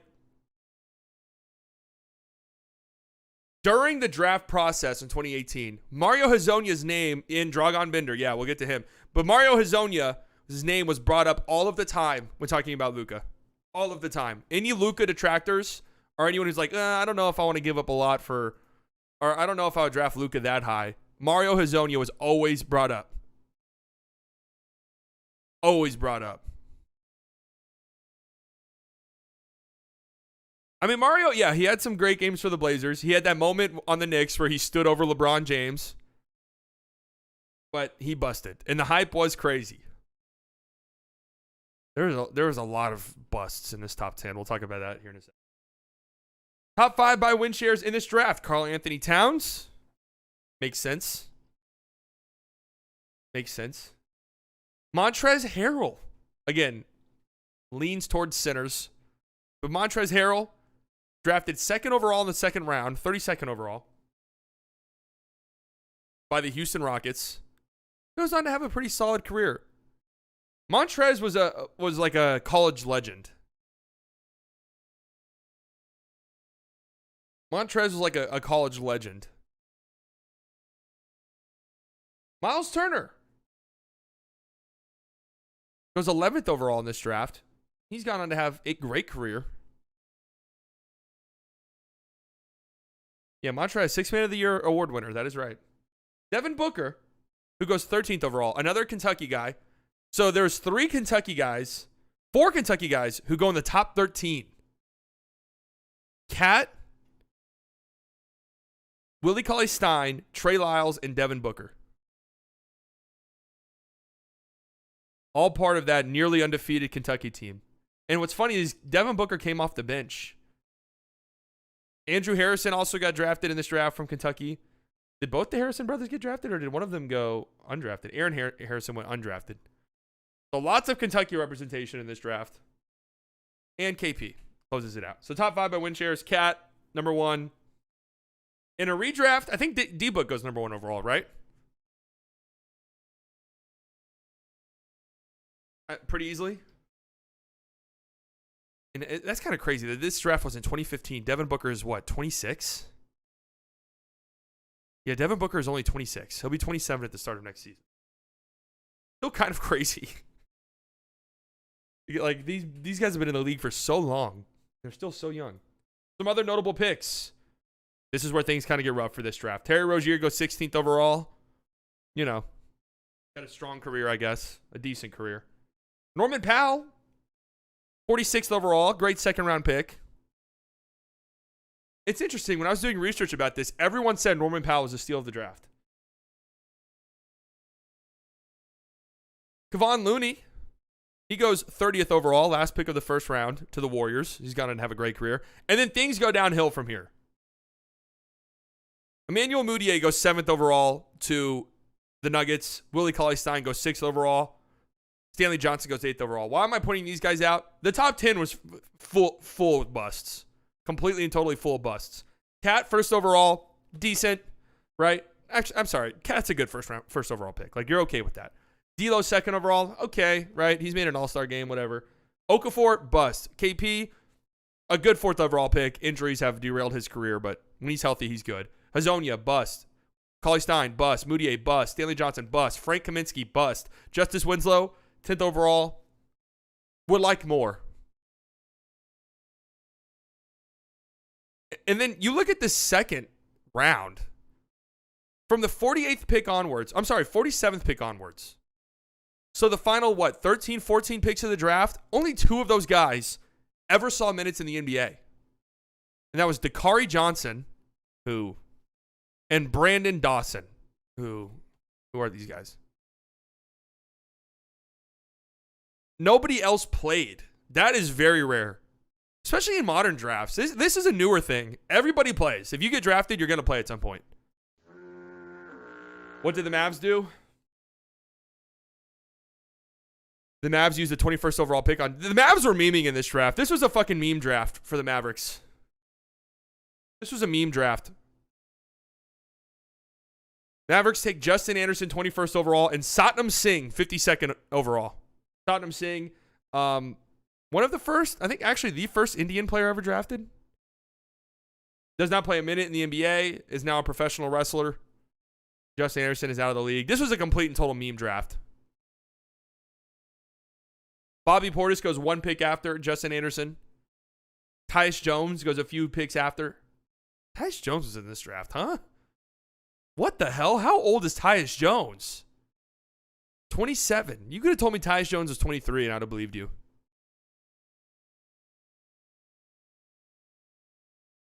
But overall, this is a D+. Just a not very good draft. Devin Booker's the best player. And Devin Booker's a top 10 player, so. I'm confused that these guys have an insane workout with the Mavs. Drafting was different. Teams have gotten much better at drafting.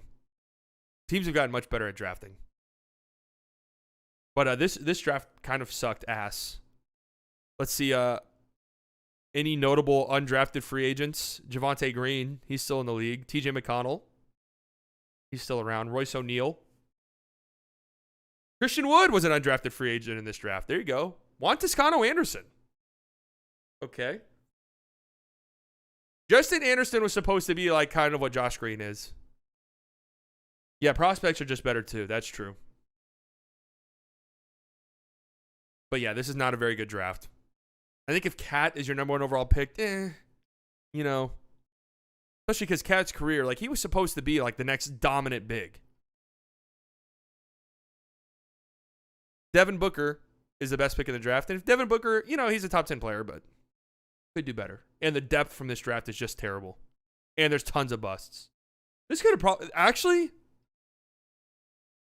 I'm trying to think. What's preventing this from being an F? Because the 2013 draft at least produced an MVP.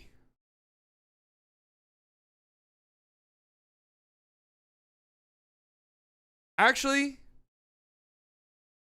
Anthony Bennett was such a colossal bust that it's in a tier of its own. No, I'm not switching the ratings. The Anthony Bennett draft pick is in a tier of its own. I'm staying. All right. 2016. Season 6 of Game of Thrones comes out. The last good season of the show, unfortunately. Battle of the Bastards happens. The last good thing on the show to happen, pretty much. Outside of the finale of this season. The Winds of Kashmir, or whatever it was. Which was just beautiful television. I mean, this is why Game of Thrones at its peak will never be touched. But unfortunately, the show ended so fucking badly that, well. How crazy is it that Game of Thrones had some of the best shows ever? Like peak television. Some of the best episodes of TV you will ever see in your life. But it never gets brought up in these conversations anymore because the ending was so shit. So sad. Let's get into it. Top 5. The process keeps processing. The Sixers have the number 1 overall pick, and they draft Ben Simmons, who, like Embiid, does not play the first season of his career due to injuries. Is Ben Simmons a bust? This was a consensus number 1 overall pick as well. By the way. He does win Rookie of the Year his first year. I honestly don't know if he's a bust. I honestly don't know. He makes, like, he's a perennial Defensive Player of the Year guy when he's healthy. Injuries. See, like, to me, Anthony Bennett is bust. He just wasn't fucking good. Injuries make it difficult. It's hard to blame the team. Ben Simmons is just such an interesting case. Such an interesting case. Brandon Ingram goes 2nd overall to the Lakers. He's gone on to have a great career. An all-star game under his belt. And the best basketball of his life is definitely ahead of him. Jaylen Brown goes top 3. So this is a very rare. All 3 guys in the top 3 have made all-star games. Jaylen Brown's been an all-NBA player. Did Ben Simmons ever make an all-NBA team? No way, right? I mean, we forget how, like, good Ben Simmons was. He was an all-NBA player. Okay, there you go.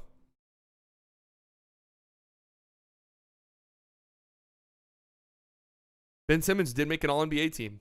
He's made 2 all-defensive teams, 3-time all-star, Rookie of the Year. Simmons had a legit case for best perimeter defender in the league. He had a legit case for the best defender in the league, period. Dragan Bender goes 4th overall. So the top 3 is very strong. The next 2 are not. Dragan Bender goes 4th overall. Again, another Euro that we need to think. The Suns, man, I'm telling you, they fucking suck at drafting. Outside of Booker, they are terrible. They had Alex Lynn. I don't think we've gotten to the next one. That's terrible. Definitely a cool-ass name. If you're just basing your draft analysis around this guy's got a cool name, he has to be good, you were definitely in on Dragan Bender. And Chris Dunn goes 5th overall. And this is about when we start to see these type of jackets. You can already see the nerd fashion is already out. That shit did not last long. People are like, we look like fucking morons. Okay? They stopped dressing like that quickly. They stopped dressing like that immediately. And then this is when we start to see the the stuff on the inside of the jacket that eventually led to Kevin Knox rocking the Fortnite jacket, which killed this entirely. Yeah, this is the time where dress pants were all the way under the knees. Top 5 by win shares in this draft. Domantas Sabonis, number 1 overall. For win shares, he goes 11th in this draft to the Magic, who then gets traded to the Thunder. Was that in the Ibaka trade? Was he in the Ibaka trade?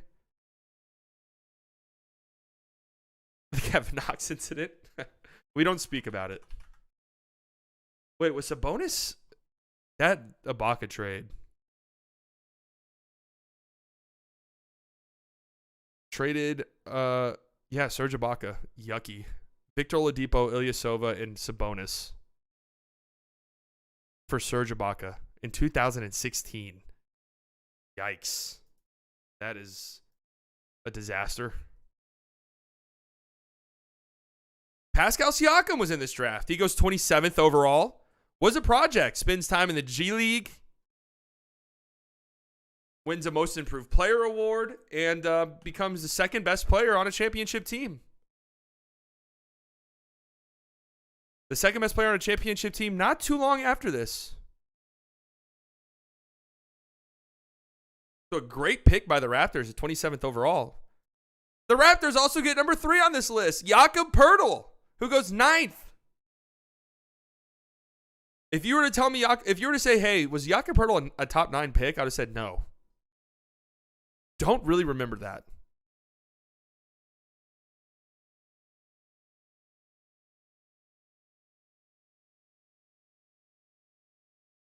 But Jakob Poeltl, 9th overall pick to the Raptors. ends up getting traded for Kawhi Leonard as a big focal point of that trade. That was a terrible trade. My God. That was just a terrible trade by the Spurs. Zubats. 4th in win shares in this draft. He gets drafted. Where did Zubats get drafted? 32nd.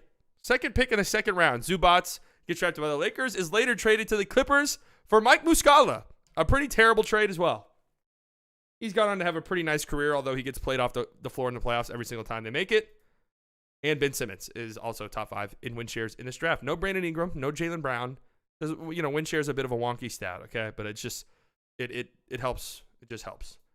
Other notable picks, Malcolm Brogdon, who gets drafted 36th overall. Also interested, how many second-round picks have won Rookie of the Year? That's an interesting one. How many second-round picks have won Rookie of the Year? NBA. This was a strange rookie class. Ben Simmons was hurt. Oh, I can't even go on r/NBA to look at the answer to this. Oh my God, they're still doing that? I thought that was a 2-day thing. Okay, well, Malcolm Brogdon becomes the lowest draft pick to win NBA Rookie of the Year. Well, there you go. Malcolm Brogdon's gone on to have a really nice career. 6th Man of the Year, too. Wins Rookie of the Year. Brandon Ingram and Jaylen Brown, they were just kind of a little rocky. But Malcolm Brogdon had a really strong rookie season.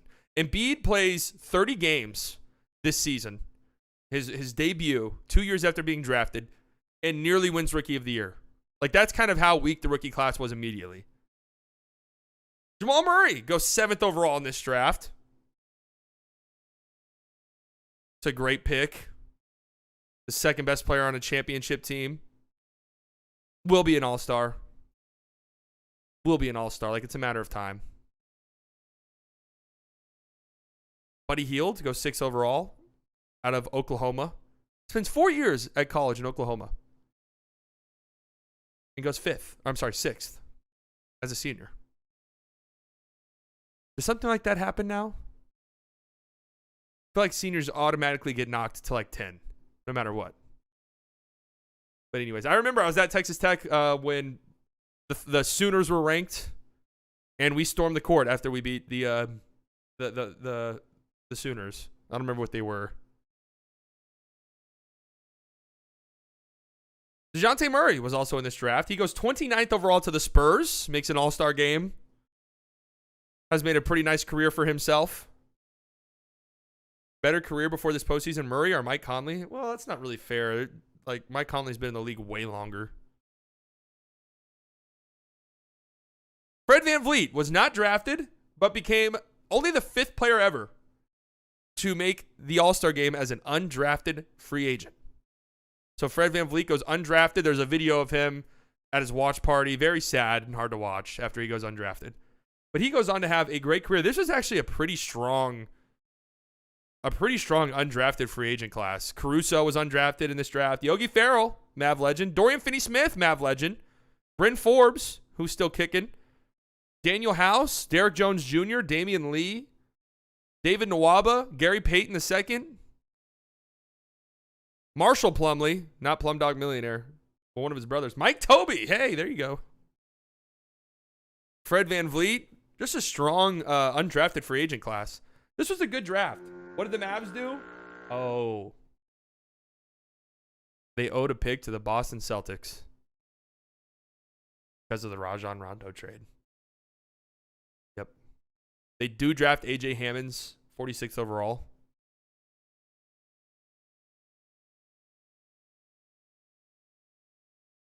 But Gary Payton Sr. is still better than Gary Payton II. Well, yeah, of course. Gary Payton Sr. is a fucking Hall of Famer.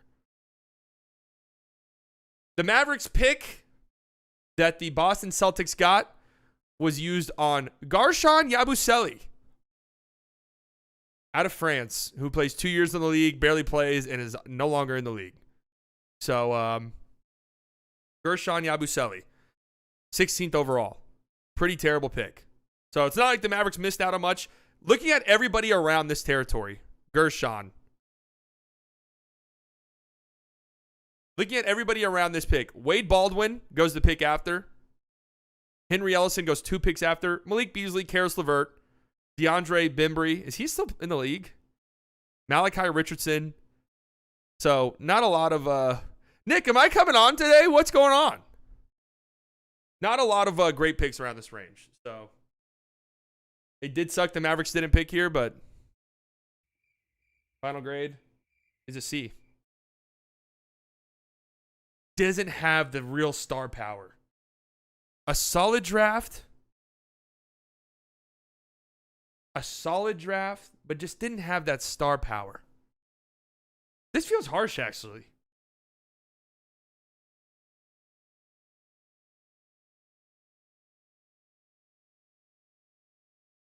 I think part of my reasoning was the 12 to 20 range is a dead zone.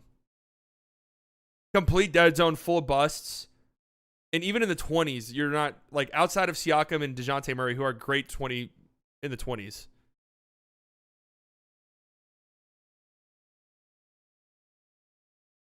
A very strong undrafted free agent class. The second round wasn't great outside of Brogdon. Not a very good second round. You had Zubats, and that's pretty much it. Like, George Niang. This should be a B, I think, in hindsight. All right, moving on. Where's the sound? 2017. Get Out comes out. I cannot believe this movie is 6 years old.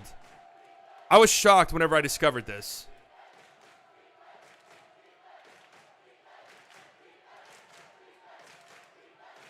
A cultural phenomena, Get Out. Jordan Peele bursts onto the scene. You could have told me this movie was 3 years old and I would have believed you. But a great movie. This was really his big breakout role too, even though I think he was in, like, his Black Mirror episode came out before it, right? But either way, a great movie, a cultural phenomena. First overall pick, Markelle Fultz. Now again, I want to say, consensus. Like, Markelle Fultz was a big-time prospect. A big-time prospect. That was me watching the Mavs last season. You're not wrong. So, you know, injuries derailed his career, unfortunately. Although he's carved out a pretty nice career for himself. And his best basketball is probably still ahead of him. But this was the pick at the time. But again, here we are, Sixers. First overall pick. Markelle Fultz. The process is not processing. Lonzo Ball goes second overall. Again, a nice career. Ends up becoming like a focal point of the Anthony Davis trade. A nice career. Injuries have completely derailed him. So unfortunate top 2 picks. Jason Tatum goes third overall. The Celtics make out like bandits here, where they wanted Tatum the whole time. They trade out of number 1. They had the number 1 overall pick. That was Brooklyn's.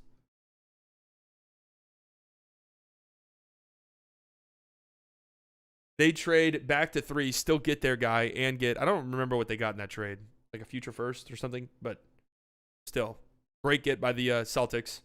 Josh Jackson goes 4th. Remember I was saying that the Suns are terrible at drafting. Horrible. Absolutely atrocious. But Josh Jackson goes 4th overall, sorry. He had a ton of believers. He had a lot of believers for a long time, too.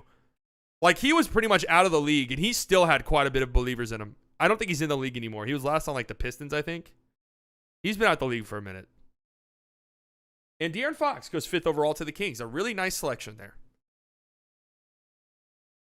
Out of Kentucky, Fox has gone on to have a great career. Made his first All-Star game this year. Made an All-NBA team, too, didn't he? Right? Why do I not remember All-NBA teams? Yeah, he did make an All-NBA team. Good for him. Tatum obviously has gone on to have a great career. So, outside this top 5, like, the Josh Jackson pick was terrible. These two are just injuries. The pick the Celtics got from the trade turned out to be Romeo Langford. Oh, okay. Well, there you go. Top 5 by win shares. Tatum is obviously number 1 overall. Jared Allen was in this draft. Out of UT. the University of Texas. He goes 22nd overall. He's gone on to have a great career. Really interesting how many great centers there are late in drafts. Bam Adebayo goes 14th. We're going to talk about these guys here in a bit, but more in detail. Bam Adebayo goes 14th to the Heat, the third best center in the NBA. Gone on to have a great career. Probably might potentially win a Defensive Player of the Year at some point in his career. I don't know. Donovan Mitchell goes the pick before Bam Adebayo, 13th overall. It is just interesting that both Donovan Mitchell and Gobert drafted by the Nuggets, but traded to the Jazz. It's kind of interesting. This is the draft that Rick wanted to draft Mitchell over Dennis. Yes, we do have another classic. Oh, well, we wanted that guy, but we didn't get him. Moment from the Mavericks. We'll talk about in a second. And John Collins, who gets drafted 19th overall by the Atlanta Hawks. These are the top 5 in win shares by this draft. This is a strong draft. Like, this is just, you have a really solid top player in Tatum. Markkanen goes 7th overall. Traded to the Bulls as part of the Jimmy Butler trade. Markkanen, obviously, a late bloomer. Most improved player this year, an all-star. He was tremendous this past season. Never really panned out for the Bulls, although there was flashes. It wasn't like it was like, oh, this guy's a bust. There was plenty of flashes, but they were just not patient enough with him. Had a solid season with the Cavs, but nobody really expected what he did this year in Utah. Kyle Kuzma goes 27th overall in this draft. He's developed into a good player. Had a really good rookie season, too. Like, he was good pretty much immediately. An older player as well. He was a junior coming out of college. OG Anunoby goes 23rd overall to the Raptors. Raptors have had some strong drafts. Like, they've done a really good job. I was noticing that whenever I was putting this together. They've done a really, really good job.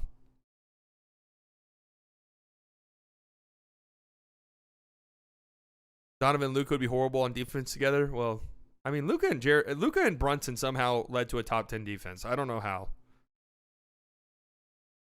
Derek White, drafted 29th overall by the Spurs. So the Spurs in back-to-back years get DeJounte Murray 29th overall and Derek White 29th overall. That's pretty damn good. That is pretty impressive. Pretty impressive stuff to get guys like that back-to-back years with a 29th overall pick.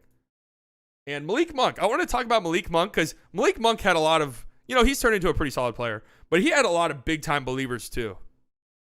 A lot of big-time believers out of Kentucky, from Arkansas. I remember his whole recruiting saga, wanting to go to Arkansas just because I have like family in Arkansas and stuff, and they're telling me about it. That's true too. If the Mavericks get Donovan Mitchell, who was incredible his rookie year, remember he had the big rookie of the year scuffle with Ben Simmons.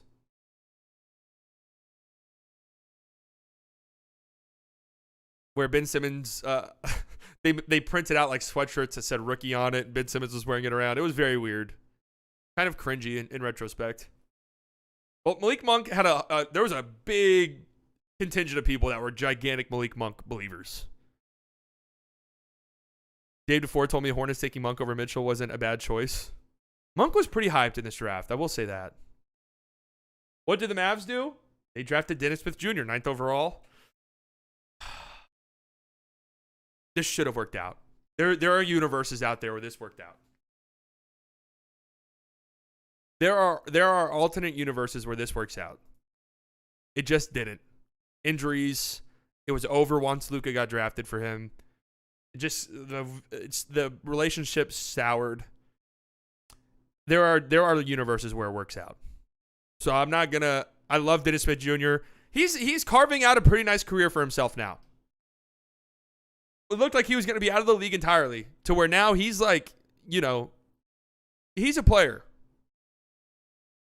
Oh, I was very happy. Everyone was. This was a home run pick when it happened. Like, LeBron James was praising it. LeBron James publicly shit on the Knicks for drafting Frank Ntilikina, who went 8th overall, a pick ahead of Dennis Smith Jr.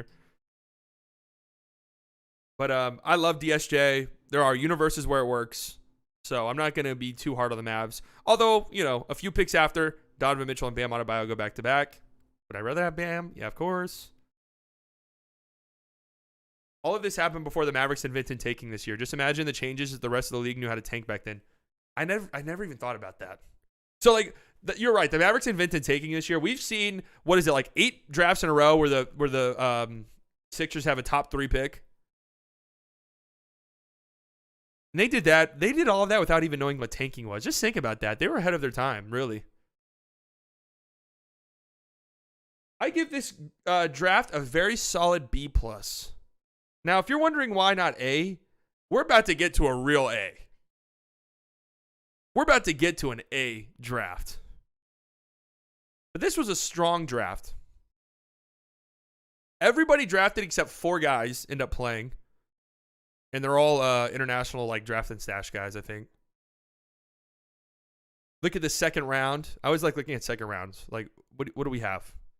Frank Jackson, is he still around? I always like Frank Jackson's shooting motion. So fast. Hartenstein goes 43rd overall. Thomas Bryant. Tyler Dorsey, Mavs legend, he goes 41st overall. Dylan Brooks goes 45th. Oh my God, Dylan Brooks,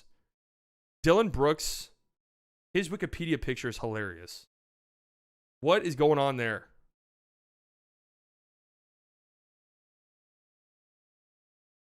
That looks like somebody on Twitter who is running a bot account.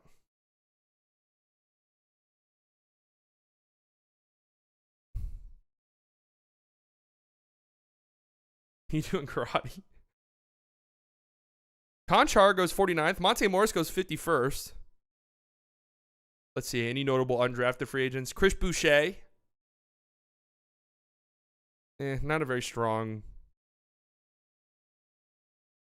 Fontecchio, he's in the league now. Not a very strong undrafted free agent class. Luke Cornett.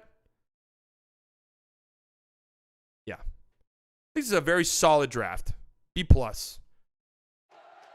Now we get to 2018. Infinity War comes out. An iconic movie moment. I mean, what the hell? This is a cultural reset in a lot of ways. Like, the world was never the same following this movie. I can't believe this movie came out in 2018. That's crazy to me. For the worst. I mean, it was all completely and totally downhill for Marvel following this movie. But it was like one of the movie events of our lifetime, really. I know that sounds crazy to say, but it's true. It changed everything. This draft is stupid. I mean, everyone in here knows everything there is to know about this draft. This draft is one of the greatest drafts of all time. And I mean, these guys are only 5 years into their career. And it's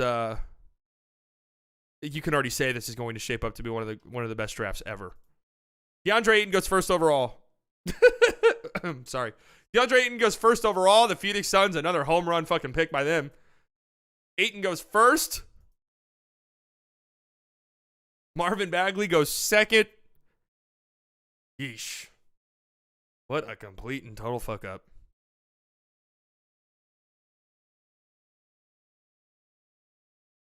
There he is. There he is. Luka Doncic goes third overall, drafted by the Atlanta Hawks, traded to the Dallas Mavericks in a draft day trade. Mavericks give up the 5th overall pick and a future first. That was, what, top 4 protected?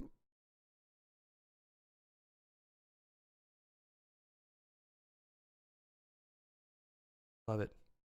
The best move they've made since the Dirk Nowitzki trade. I can't believe, like, it's just crazy that they actually did it. Like, that they did something as good as this. Jaren Jackson Jr. goes 4th overall. A great pick by the Grizzlies. And Trae Young goes 5th overall. Of course, drafted by the Mavericks. Traded to the Hawks. So, outside of Bagley, this is a very strong top 5. Like, Ayton is still... Ayton... I think you're disappointed about Ayton as a number 1 overall pick in general. Like, you just want more than that, but especially considering how great this draft was, you're very disappointed by Ayton. But he's still a good player. Like, if you drafted him 5th overall, it's not the end of the world. But this was a very strong top 5. I mean, this whole draft. Top 5 by win shares, we know who's number 1. Luka Doncic. No, Ayton has not made an All-Star game. Luka Doncic is number 1 by win shares. Clear and obvious, the best player in this draft by a country mile. Number 2 is Trae Young. You guys know I'm a big believer of Trae Young. Where did I have Trae Young in my top 100? Didn't I have him like 17th? And I'll stand on that hill. I don't care. I'm a big believer in Trae Young still. Mikal Bridges, 3rd in win shares. He gets drafted 10th overall by Philadelphia, his hometown, and is later traded to the Phoenix Suns. So the Suns fucked up with their first overall pick by getting Ayton, but they did a great job by trading for Mikal Bridges. The Sixers really dropped the ball here. They made this trade for Zaire Smith, who, Texas Tech legend. I love him. Unfortunate circumstances. Had, what was it, like an allergic reaction, lost like 30 pounds or something crazy like that. I was cool with the Mavericks drafting Trae Young. I was so high on Jaren Jackson. I was so high on Luka. I wish I had some mock draft stuff from here. I don't have any of it saved, but I wish I did because I felt like I was so right. I loved Luka. I hated Mo Bamba. I did not like Bagley. I thought Luka was way better than Ayton. I loved Jaren Jackson Jr. Jesus, man. I was just right. Mitchell Robinson, 4th in win shares in this draft. He gets drafted 36th overall. Really solid second-round pick. And Ayton, 1st overall, is 5th in win shares. So, yeah, there's some very notable names in this draft class that are missing from the top 5 by win shares. Some other notable draft picks. Well, you know my boy, Shai Gilgeous-Alexander, goes 11th overall. Drafted by the Charlotte Hornets, who trades him to the Clippers. The Clippers move up a spot to get Shai Gilgeous-Alexander.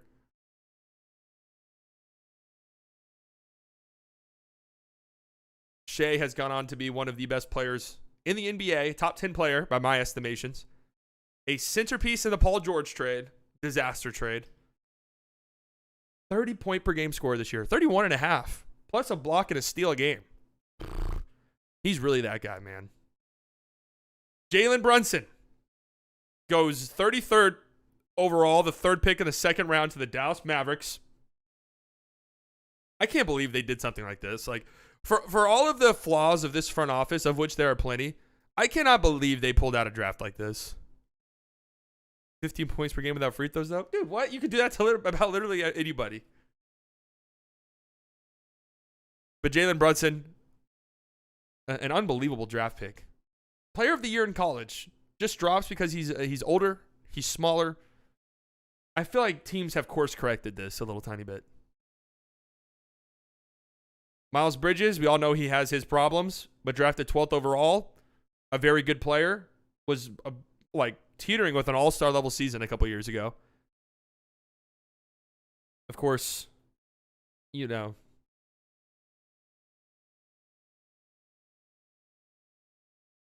was a real big piece of shit, but he's going to be back in the NBA soon. And, yeah. Michael Porter Jr.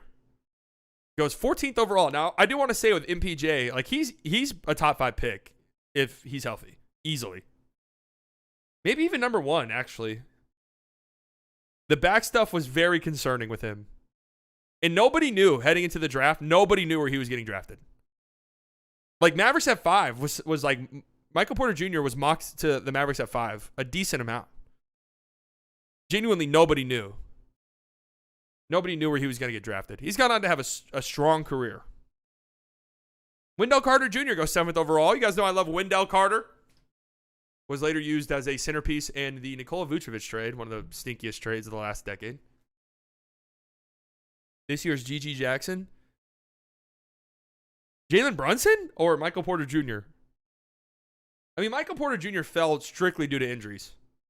G.G. Jackson has fallen due to just not really being good. That would be like Dariq Whitehead or something. I'm doing 2 full slides of other notable picks because this draft was so stacked. Robert Williams, the Time Lord, gets drafted 27th overall. I believe this is where he got his nickname, the Time Lord, because he was late to the press conference or whatever. Colin Sexton gets drafted 8th overall. You know, he's had an okay career. Anthony Simons, 24th overall in this draft. He's got a $100 million contract going pretty well. I'm curious. I wonder if this draft class has had like the most players sign a sizable second contract. I wonder if that's possible to look up. Kevin Huerter goes 19th overall. And Gary Trent. I wanted to add him in here. I needed to add somebody else. Gary Trent goes 37th overall. He's gone on to have a pretty great career for a second round player. You look at some of the, I mean, this draft is, oh, what did the Mavericks do? Yeah, Ooga. One of the greatest drafts ever, really. They fucked it. They absolutely ruined it. But this is crazy to walk out of a draft with these two. This picture will be shared for decades to come. Crazy to walk out of a draft with these two.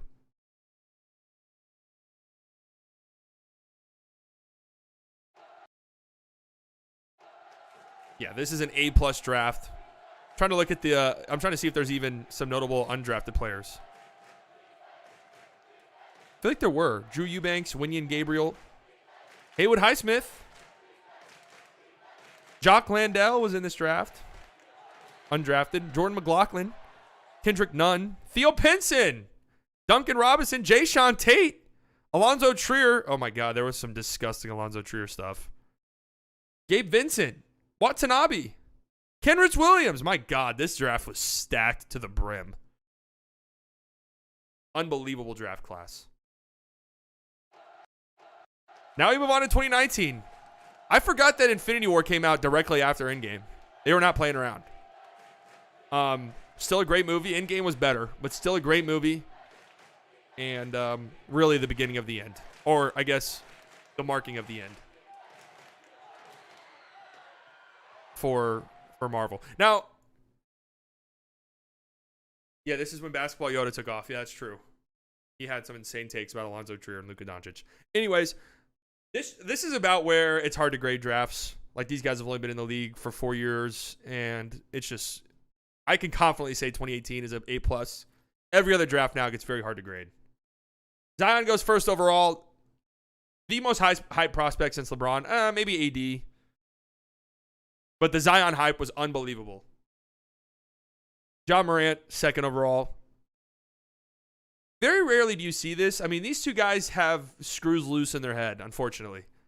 But if they're both healthy and playing, these are by far the two best players in this draft class. It's very rare that you see that. Incredibly rare that you see the two best players in the draft class be the best, the 1 and 2. Zion is top 10 when he's Dumb and Dumber. Zion is top 10 when he's healthy and playing. Ja's like a perennial top 15 guy. A very, very strong 1-2 draft punch. And then RJ Barrett goes third overall. Who, you know, I have my opinions on RJ Barrett. DeAndre Hunter goes fourth overall. Who, you know, whatever. And Darius Garland, DG the PG, goes fifth. Only 3 All-Star games in this draft class. And they're all in the top 5. Darius Garland, Zion Williamson, and John Morant. This is a weird draft. Top 5 by win shares is Brandon Clark, actually, number 1. That shocked me. Shouldn't be that shocked just because these advanced stats, again, they always favor the bigs, but this absolutely shocked me that he was number 1. Not like I was expecting Zion up there or anything because he never, ever plays. But Brandon Clark drafted 21st overall. John Morant, number 2. So the Grizzlies get 2 of the top 2 guys in this draft class. Daniel Gafford, who was drafted 38th overall by the Bulls. He was number 3. Nick Claxton, who was drafted 31st overall, first pick of the second round by the Brooklyn Nets. And Cam Johnson, 11th overall to the Suns. This was a good draft pick. I've been shitting on the Suns, but the Suns made a good draft pick here. He was old coming out of college. Old. He's 28 years old now. I think they grew up on the Do It for the Vine era. These guys definitely did grow up in the Vine era. Some other notable picks. This is not a great draft class, honestly. Tyler Hero goes 13th overall. Was immediately a big player on a championship finals team as a rookie. He's gone on to have a decent career. 6th man of the year last year. There you go. Keldon Johnson, 29th. What's up with the 29th overall pick in the San Antonio Spurs? DeJounte Murray, Derek White, and Keldon Johnson. Like, that's a pick where you just feel lucky if you get, like, a rotation guy out of. And they've gotten 3, like, legit good players with the 29th overall pick. That's actually kind of nuts. Jordan Poole was drafted 28th overall. You guys know how I feel about Jordan Poole. PJ Washington goes 12th, sorry, in this draft to the Hornets. He's had a pretty solid career. And Rui Hachimura goes 9th. It's not a very strong draft class at all. What did the Mavs do? This was the Luka Doncic pick. The Hawks got the 10th overall pick because of the Luka trade. They take Cam Reddish. Cam Reddish is just not a very good NBA player. And that's that. Would do it all over again. Trying to think, did the Mavs have a 2nd round pick here? I thought they did. Oh, Isaiah Roby. They drafted Isaiah Roby. Roby? I don't even remember. In the 2nd round, and he does not play a single minute for the Mavericks. Final grade? Give me a C. It could be so much better. Like, if Zion and Ja screw their heads together and Zion gets healthy, this could easily be a B range, up to even maybe A, but just not that deep. The Spurs trade for 29 this year, no, it'll be a Hall of Famer. Yeah, seriously. But this draft is, like, look at the top 10 outside of Zion and Ja. RJ for a 3rd overall pick, DeAndre Hunter, Darius Garland's really good. Jared Culver. God, my Texas Tech alumnus are not stepping up to the plate here. Colby White, Jackson Hayes, Rui, solid. Cam Reddish, not a very good draft, really. Trying to see 2nd round. Do we have Bol was drafted 44th overall? That was a huge draft story. And then when the Nuggets traded for him, everyone was like, oh ho ho! The Martin twins were in this draft. Funny enough, Cody Martin goes 36th overall. Caleb Martin does not get drafted at all. Okay, Max Strus was an undrafted free agent. Max Strus and Caleb Martin, both huge cogs in the Heat machine, undrafted free agents in this year's draft. Lou Dort, undrafted. Terrence Davis, undrafted. Those are guys in the league. Moses Brown, Mavericks legend, undrafted. O'Shea Brissett, he's still in the league. Naz Reid, did I already say him? Dean Wade. Crazy how the Bulls choked Portis, Gafford, Laurie, Wendell, and Strus. Yeah, that is kind of crazy. Well, I'll give him a pass for Max Strus because it's just like, who would have thought that? But yeah, they weren't patient enough, man. They were not patient enough. Yeah, and Bobby Portis got in the fight with Mirotic. But this is a C. Next up, we have 2020. Not doing any COVID-related things because I just don't. One of my favorite albums of all time comes out. After Hours. A great album, a masterpiece, The Weeknd's best work of art. I don't want to fucking talk about The Idol. I haven't watched any of it. I've just seen clips of it. I'm just going to pretend it doesn't exist, okay? But this was an incredible album. 2020, not the best year, but I did love this album. Anthony Edwards goes 1st overall. This was a weird draft. Of course, you had like the COVID stuff. They didn't have a combine. Like the workouts were weird. They didn't have a March Madness tournament. It was a very, very strange draft. But you got to give the Timberwolves a lot of credit because they got the pick right. And this was like, nobody really knew what to do 1st overall. Anthony Edwards was what most people would say, but there was like James Wiseman. There were some people who thought James Wiseman. There were some people who thought LaMelo. Like there was a lot of different beliefs. Of course, notoriously, Kevin O'Connor had Killian Hayes number 1 on his big board.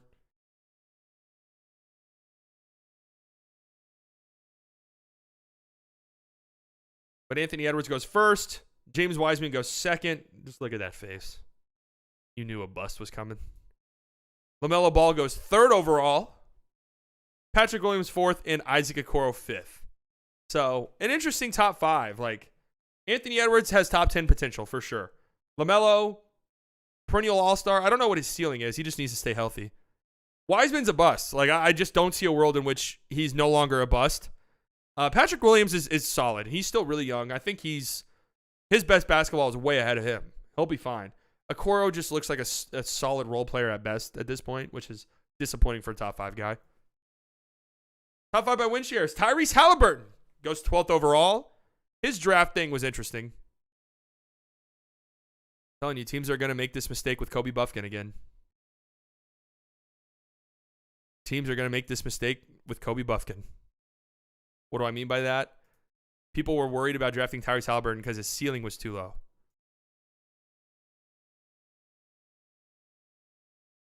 But he sort of also like maneuvers to get to the 12th overall pick because he wanted to go to the Sacramento. And yes, this was another classic Mavericks. Oh, we almost got him moment. Trying to trade up to grab him. Desmond Bane, who goes 30th overall in this draft, number 2.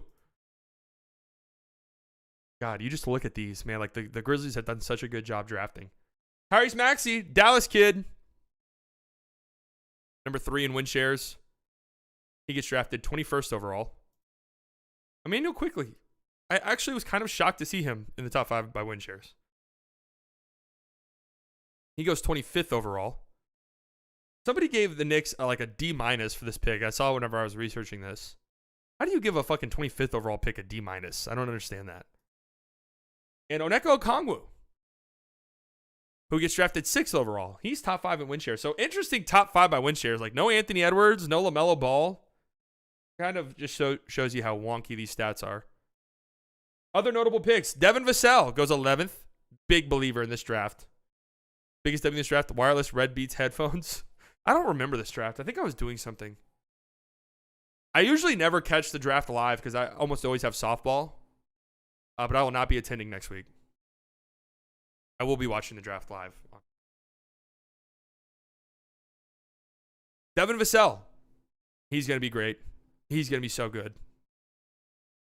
Jaden McDaniels was also in this draft class. He goes 28th overall. His best basketball is way ahead of him. That's Isaiah Stewart. We had like the webcams, like you could barely, everything was 10 pixels. This was a dark time. This was absolutely a dark time. He goes 16th overall. He's developed a nice role for himself. Sadiq Bey, he goes 19th overall.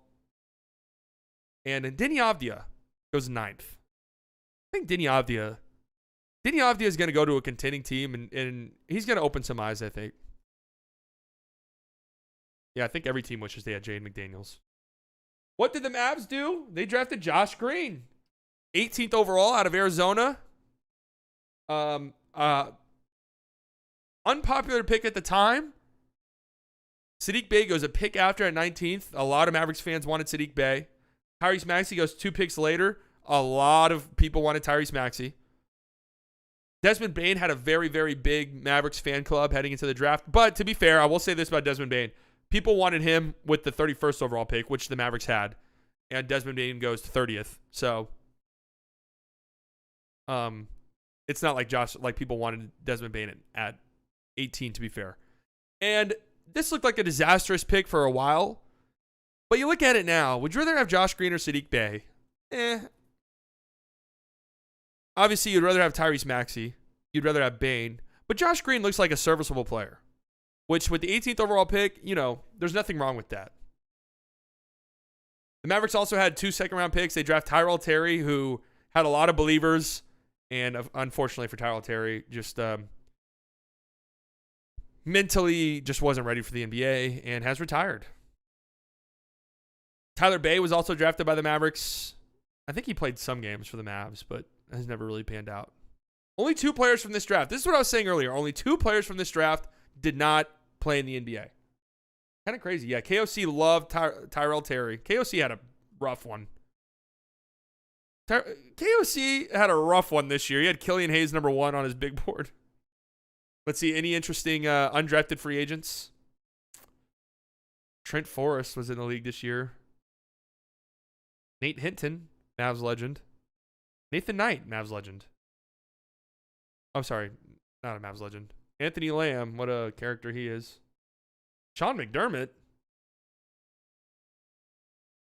Isn't that the fucking Rams coach? Najee Marshall. Not a very good. Omar Yurtseven, not a very good. KFC very high on Cam Whitmore. He better watch out. Cam Whitmore scares me a little bit. Like, that playmaking stuff is a little scary. Not a strong undrafted free agent class. Final grade here is a C+. Again, this is very early. A very strong, like, back into the first round class. And second round, you know, Xavier Tillman's a good player. Trey Jones. Nick Richards. Isaiah Joe. Kenyon Martin Jr. Just like, I'm a big believer in Anthony Edwards. Huge upside. LaMelo Ball, I really like. Patrick Williams has a bright future ahead of him. Just a solid draft class. With not a lot of, like, major busts. But it's also a little bit too early. Like, James Wiseman, that was a major. All right, now we get to 2021. We only have 2 drafts left. 2021, Dune comes out. The aesthetics of this movie were incredible. I was obsessed with her. The little witch. Like, if you give me, like, an attractive witch in a movie, it's over. It's absolutely over. But this was a great movie. I cannot wait for the second one. I do know what happens in future Dune books, and I do not know what the fuck they're going to do. Like, I don't know how they're going to make that make sense. But I love me some Dune. Top 5. Cade Cunningham. Dallas Kid goes first overall. The Detroit Pistons unfortunately missed his entire second year, but still a huge believer in Cade Cunningham. Jalen Green goes second. This was a tightly contested. This was a very polarizing top 5. Jalen Green goes number 2 to the Rockets. Evan Mobley goes number 3 to the Cavs. Scotty Barnes 4 to the Toronto Raptors. He goes on to win Rookie of the Year. And Jalen Suggs goes 5th to the Magic. Do you guys remember just how vicious this top 5 was? Like, talking about this top 5? This was, like, so polarizing. Rockets fans are still like this, by the way. Rockets fans were just so anti-Mobley. They still are. There's still a very strange, like, rivalry between Rockets fans and Cavs fans because of the Mobley stuff. The Raptors were actually shitted on quite a bit for this draft pick because so many people were high on Jalen Suggs because he was a star at Gonzaga. But this draft class has a ton of potential. It's hard to grade it now just because they're only 2 years into their NBA careers, but top 5 by win shares. Again, 2 years into their careers. Evan Mobley, number 1, which I would say he's probably been the best guy in this draft class so far, right? Scotty Barnes, number 4. Trey Murphy, 17th overall in the draft by the Pelicans. The Pelicans, they had a great draft this year. Franz Wagner, our guy Franz Wagner.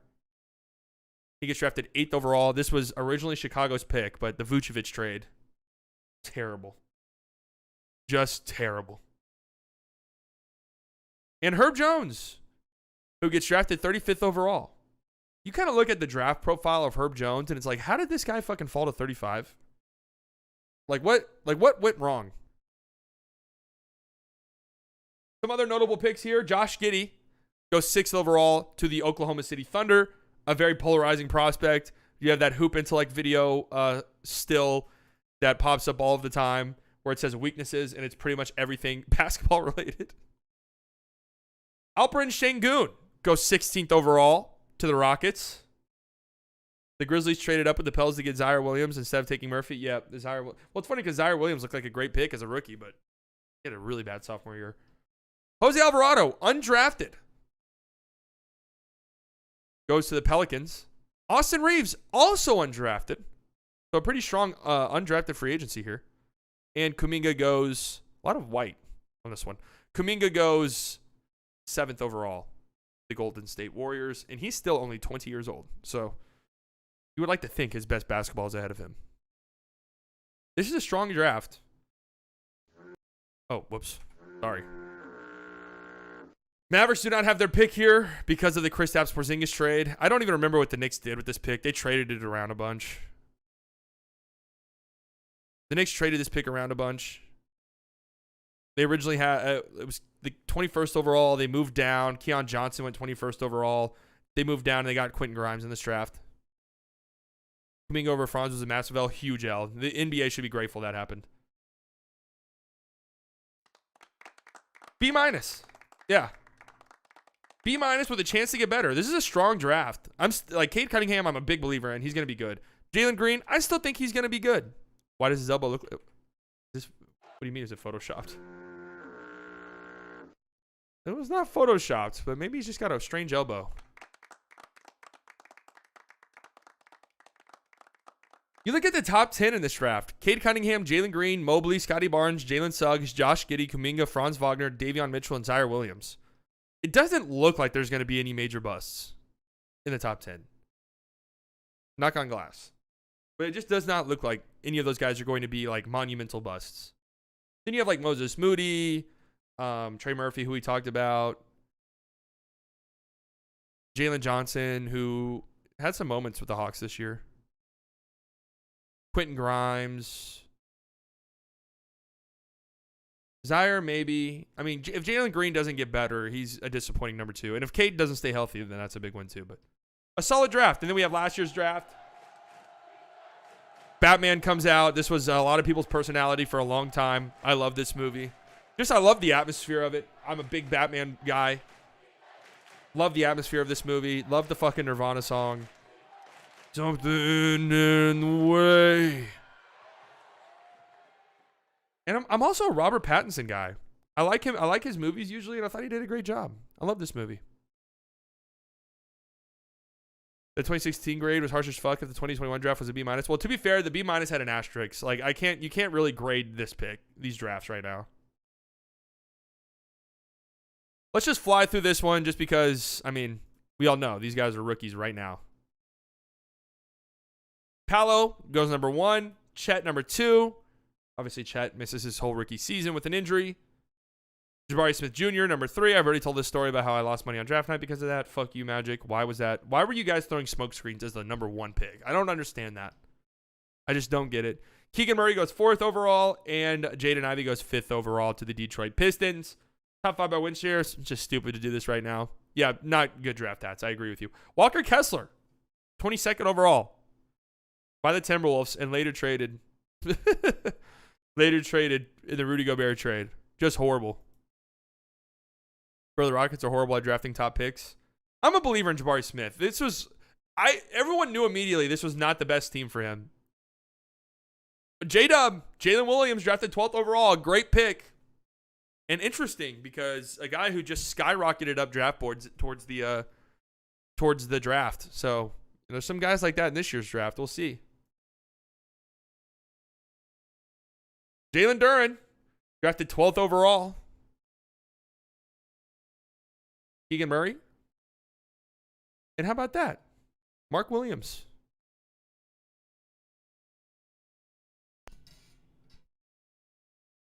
Was it Jalen Duren pick originally a Hornets pick? Oh, yeah, it was. There was that gigantic trade.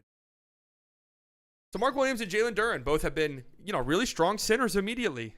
And Kessler. This is a good draft for centers, actually.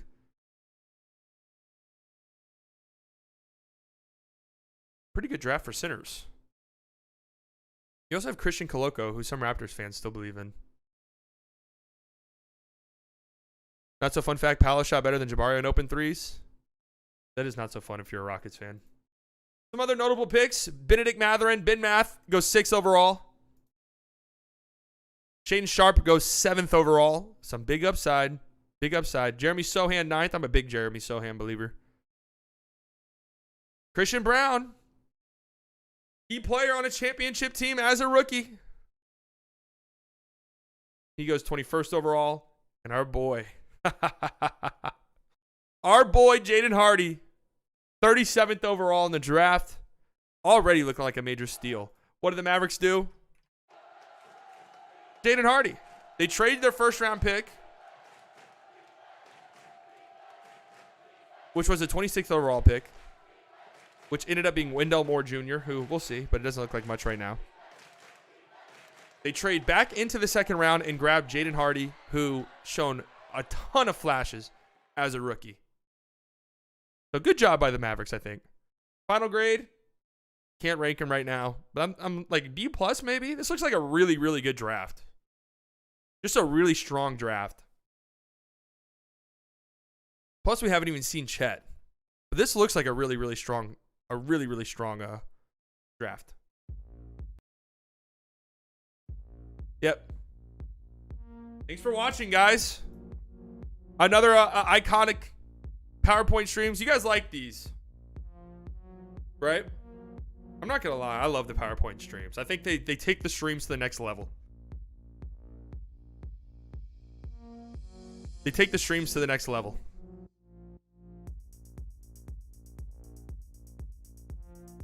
Are you going on BR? No, I'm going on BR like the 20 something. It's a 2K stream, so we'll see how that goes. All right, I need to go. I need to hit up Nick. I need to go on the Locked On podcast.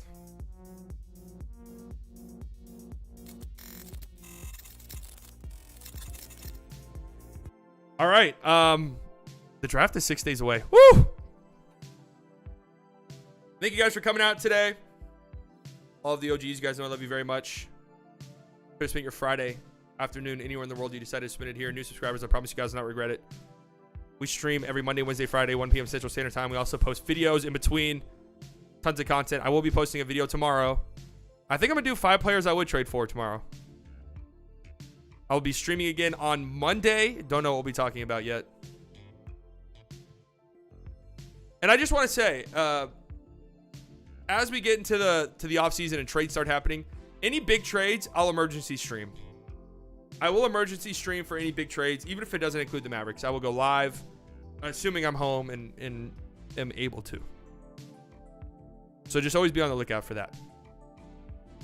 So next week, Monday, Wednesday, Friday as usual, and Thursday, I will be live for the draft on this channel. So lots of content coming up. New subscribers will not regret it. Donations, members, thank you guys so much. You never have to do that, but it helps me out tremendously. Makes me feel so good. You guys enjoy the rest of your Friday. Enjoy your weekend. I'll be live again on Monday. Video tomorrow. Gas it up. I'll be on Locked On tonight. Go watch. Talk to you guys later. Bye.